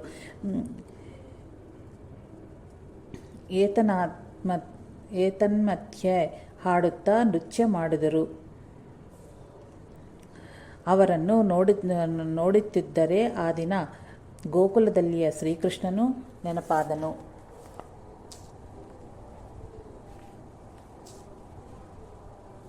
ಫೆಬ್ರವರಿ 2, 1912 ಈ ದಿನ ಭಕ್ತರೆಲ್ಲರಿಗೂ ಆಲಸ್ಯ ಉಂಟಾಗಿ ಎಲ್ಲರೂ ತಡವಾಗಿ ನಿದ್ದೆಯಿಂದ ಎದ್ದವು. ನಾನು ಪ್ರಾರ್ಥನೆಯ ಮುಗಿಸಿ ಮಸೀದಿಗೆ ಹೋಗುತ್ತಿದ್ದಂತೆಯೇ ಹೊರಗಿನಿಂದಲೇ ಊದಿಯನ್ನು ತೆಗೆದುಕೊಂಡು ಹೋಗು ಎಂದು ಸಾಯಿ ಆದೇಶಿಸಿದರು. ನಾನು ಹಾಗೆಯೇ ಮಾಡಿದೆನು. ನಾನು ಅಮರಾವತಿಗೆ ಹೊರಡುವುದರ ಬಗ್ಗೆ ತಾನೇ ಬಾಬಾರನ್ನು ಕೇಳಿದನೆಂದು, ಆದರೆ ನಾನು ಮುದುಕನಾಗಿರುವನು, ನನ್ನವನನ್ನು ಈಗ ದೂರ ಮಾಡಿಕೊಳ್ಳಲು ನನಗೆ ಇಷ್ಟವಿಲ್ಲವೆಂದು ಸಾಯಿ ಹೇಳಿದುದಾಗಿ ಮಾಧವರಾವ್ ಹೇಳಿದರು. ಇದಕ್ಕೂ ಮುಂಚೆ ಸುಮಾರು 20 ಮಂದಿ ಗುಂಪಾಗಿ ಸಮೀಪದ ಪಟ್ಟಣಕ್ಕೆ ಹೋಗಿರಲು ಇವರೆಲ್ಲರೂ ಗುಂಪು ಘರ್ಷಣೆಗೆ ಹೋಗಿರುವರೆಂದು ಆಂಗ್ಲ ಪ್ರಭುತ್ವವು ದೂರು ನೀಡುವರೆಂದೆಂದು ಅದರಲ್ಲಿ ನಿಷ್ಕಾರಣವಾಗಿ ಮಾಧವರಾವ್ನ ಹೆಸರನ್ನು ಸಿಲುಕಿಸಿರುವರೆಂದು ತಿಳಿದು ಎಲ್ಲರೂ ಕಳವಳಗೊಂಡೆವು.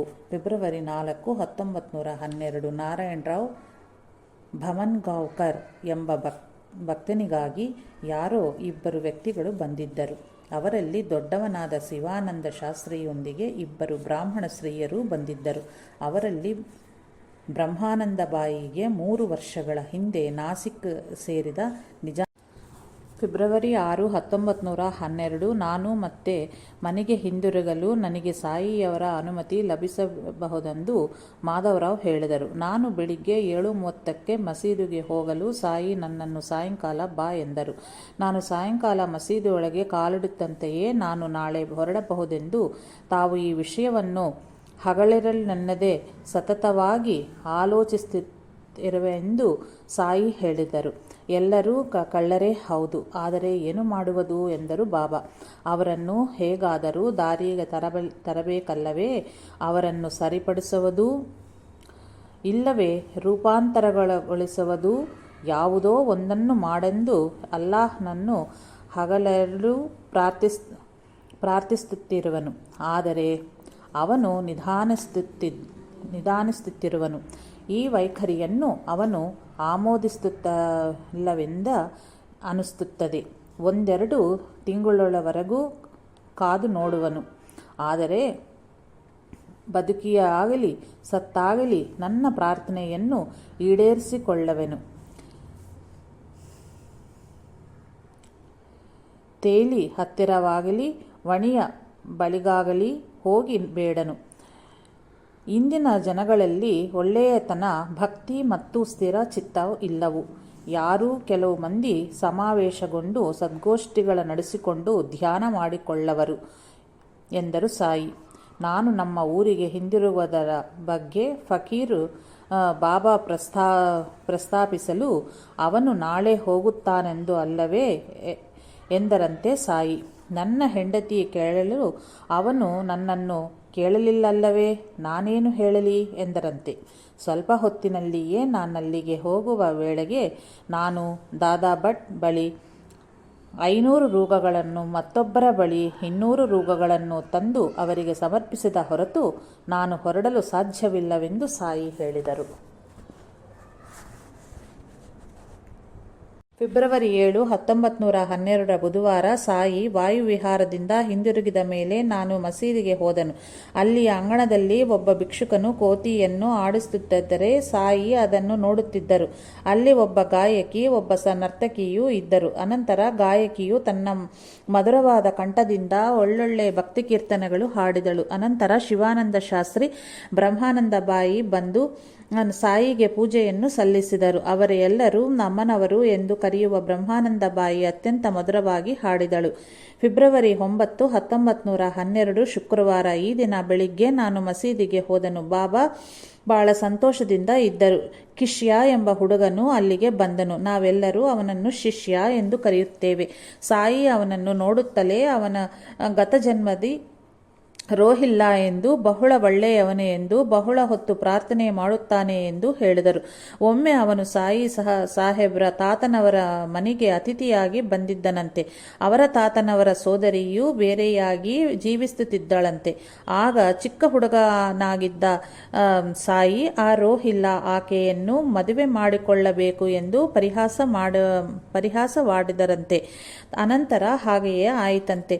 ಅವನು ಬಹಳ ಕಾಲ ಅಲ್ಲಿಯೇ ಜೀವಿಸಿ ನಂತರ ಅವರಿಬ್ಬರು ಎಲ್ಲಿಯೋ ಹೋಗಿಬಿಟ್ಟರಂತೆ.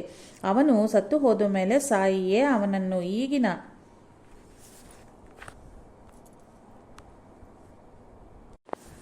ಈಗಿನ ತಾಯಿಯ ಗರ್ಭದಲ್ಲಿಟ್ಟರಂತೆ.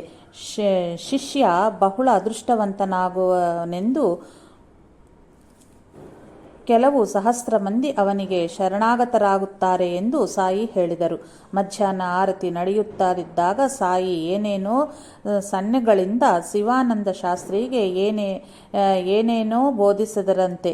ಆದರೆ ಶಾಸ್ತ್ರಿಗೆ ಅದು ಅರ್ಥವಾಗಲಿಲ್ಲ.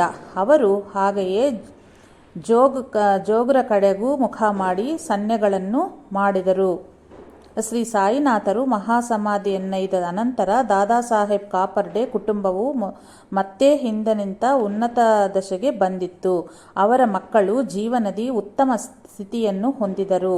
ಕಾಪರ್ಡೆ 1 ಜುಲೈ 1938 ಸಾಯಿ ಪಾದದಲ್ಲಿ ಐಕ್ಯರಾದರು. ಆದರೆ ಅಷ್ಟು ಕಾಲ ಶಿರಡಿಯಲ್ಲಿ ವಾಸಿಸಿದ ಅಂದಿನ ಸ್ಮೃತಿಗಳಿಂದ ಅವರ ಹೃದಯದಿ ಚಿರಕಾಲ ನಿಂತ ಭಾವನೆಯೆಂಬುದ 8 ಜನವರಿ 1933 ಬಾಬಾ ಸಾಹೇಬ್ ತಾರ್ಕಡ್ಗರಿಗೆ ಬರೆದ ಒಂದು ಪತ್ರದಲ್ಲಿ ಅವರು ಬರೆದ ಈ ಕೆಳಗಿನ ವಾಕ್ಯಗಳು ತಿಳಿಸುತ್ತೇವೆ. ಪರಿಪೂರ್ಣತೆಯ ಬಗ್ಗೆ ನಾನು ಊಹಿಸಲಾಗದ ಪ್ರತಿರೂಪವೇ ನಮ್ಮ ಸಾಯಿ. ಅವರು ಹಿರಿಮೆಯನ್ನು ತಕ್ಕ ರೀತಿಯಲ್ಲಿ ಕೀರ್ತಿಸಲಾರೆನು. ನನ್ನ ಒದಗಿದ ಪರಿಸ್ಥಿತಿಗಳು ನನ್ನನ್ನು ಸಾಯಿಯ ಸನ್ನಿಧಿಗೆ ಸೇರಿಸಿದುದು ನನ್ನ ಅಹೋಭಾಗ್ಯವೇ ಸರಿ ಎಂದು ತಿಳಿಯುತ್ತಿರುವೆನು. ನಾನು ಅವರ ಪಾದ ಸನ್ನಿಧಿಯ ಸೇರುತ್ತಲಂತೆಯೇ ನನ್ನ ಲೌಕಿಕ ಚಿಂತೆಗಳೆಲ್ಲವೂ ಅದೃಶ್ಯವಾದವು. ಅದಕ್ಕೂ ಮುಂಚೆ ಕೆಲವು ನಿಮಿಷಗಳವರೆಗೂ ನನ್ನನ್ನು ಹೊಸರಿ ಹಾಕಿ ಜೀವನದ ಮೇಲೆಯೇ ಜುಗುಪ್ಸೆಯನ್ನು ಉಂಟು ಮಾಡಿದ ಅವುಗಳ ಭಾರವು ಆ ಕ್ಷಣದಲ್ಲಿಯೇ ತೊಲಗಿ ಹೋಯಿತು. ಇದು ನನ್ನ ಒಬ್ಬನ ಅನುಭವವೇ ಅಲ್ಲವು. ನಾನಲ್ಲಿದ್ದ ದೀರ್ಘಕಾಲದಲ್ಲಿ ಭೇಟಿ ಮಾಡಿದ ಸಾವಿರಾರು ಜನಗಳ ಅನುಭವವೂ ಇದೇ ಆಗಿದೆ. ಅವರಲ್ಲಿ ಬಹಳ ಮಂದಿ ಉನ್ನತ ಸ್ಥಾಯಿಗೆ ಸೇರಿದ ವಿದ್ಯಾವಂತರುಗಳಾದ ಪುರುಷರು, ಸ್ತ್ರೀಯರು, ವಾಸ್ತವಿಕ ದೃಷ್ಟಿಯುಳ್ಳ ವ್ಯಾಪಾರಿಗಳು, ಬಹಳ ಮಂದಿ ಸರ್ವಸಂಗ ಪರಿತ್ಯಾಗಗಳಾದ ಸಾಧುಗಳೂ ಇರುವರು. ಆ ಹಳ್ಳಿಯ ಪ್ರಾಂತದಲ್ಲೆಲ್ಲ ಅವರನ್ನು ಆರಾಧಿಸಿ ಕಲ್ಲು ಸಕ್ಕರೆಯ ಚೂರುಗಳ ಬಲೆ ಇರುವೆ ಮುತ್ತಿದಂತೆ ಅವರ ಸುತ್ತಲೂ ಸೇರುತ್ತಿದ್ದರು. ಬಹಳ ಹಣ ವ್ಯಯ ಮಾಡಿ ಅತಿ ಪ್ರಯಾಸದಿ ಸುದೂರ ಪ್ರಾಂತ್ಯಗಳಿಂದ ಬಂದ ಪ್ರತಿಯೊಬ್ಬರೂ ಅತ್ಯಂತ ಸಂತೃಪ್ತಿಯಿಂದ ಹೊರಡುತ್ತಿದ್ದರು. ಸಾಧ್ಯವಾದಷ್ಟು ಬೇಗ ಅವರನ್ನು ಮತ್ತೆ ಮತ್ತೆ ದರ್ಶಿಸಬೇಕೆಂದು ಆತುರತೆಯುತ್ತಲಿದ್ದರು. ಆ ದೃಶ್ಯವ ನೋಡಿ ಆನಂದಿಸಬೇಕು. ಎಲ್ಲಿಂದಲೂ ಅತ್ಯಂತ ಆದರಾಭಿಮಾನಗಳಿಗೆ ಪಾತ್ರರಾಗಿ ಪರಮ ಪೂಜ್ಯರಾದ ಅವರ ನಿಜವಾದ ಹೆಸರು ತಿಳಿಯದೇ ಇರುವುದೇ ಆಶ್ಚರ್ಯಗಳೆಲ್ಲಕ್ಕಿಂತಲೂ ಪರಮಾಶ್ಚರ್ಯ. ಅವರು ಆಕಾಶದಿಂದ ಕೆಳಜಾರಿದಂತೆ ಒಮ್ಮೆಲೆ ಆ ಗ್ರಾಮದಿ ಪ್ರಕಟಗೊಂಡರು. ಶ್ರೀ ಸಾಯಿನಾಥಾರ್ಪಣಮಸ್ತು. ಶುಭಂ ಭವತ್ತು. ಇಲ್ಲಿ ಒಂದು ನೋಟ್ ಕೊಟ್ಟಾರ, ಅದರ ಬಗ್ಗೆ ಓದ್ಕೊಳ್ಳೋಣ. ಈ ಶಿಷ್ಯ 1918ರಲ್ಲಿ ಸಾಯಿ ಮಹಾಸಮಾಧಿಯ ಹೊಂದಲು ಕೆಲವು ತಿಂಗಳ ಮುಂಚೆಯೇ ಮೃತನಾದನೆಂದು, ಇವನೇ ಶ್ರೀ ಸತ್ಯಸಾಯಿಬಾಬಾ ಆಗಿ ಅವತರಿಸಬಹುದೆಂದು ಕೀರ್ತಿಶೇಷರಾದ ಶ್ರೀ ಮಾರ್ಥಾಂಡ್ ಮಹಲ್ಸಾಪತಿ ಪಿಲಾಜಿ ಗುರು ಮಗ ನಾನಾ ಸಾಹೇಬ್ ರಾಸ್ನೆ, ಲಕ್ಷ್ಮಣ್ ಬಾಪಾಜಿ ರತ್ನ ಮುಂತಾದವರು ಈ ಗ್ರಂಥದ ಲೇಖಕರಲ್ಲಿ ಹೇಳಿರುವರು. ಜೈ ಸಾಯಿಮಾ.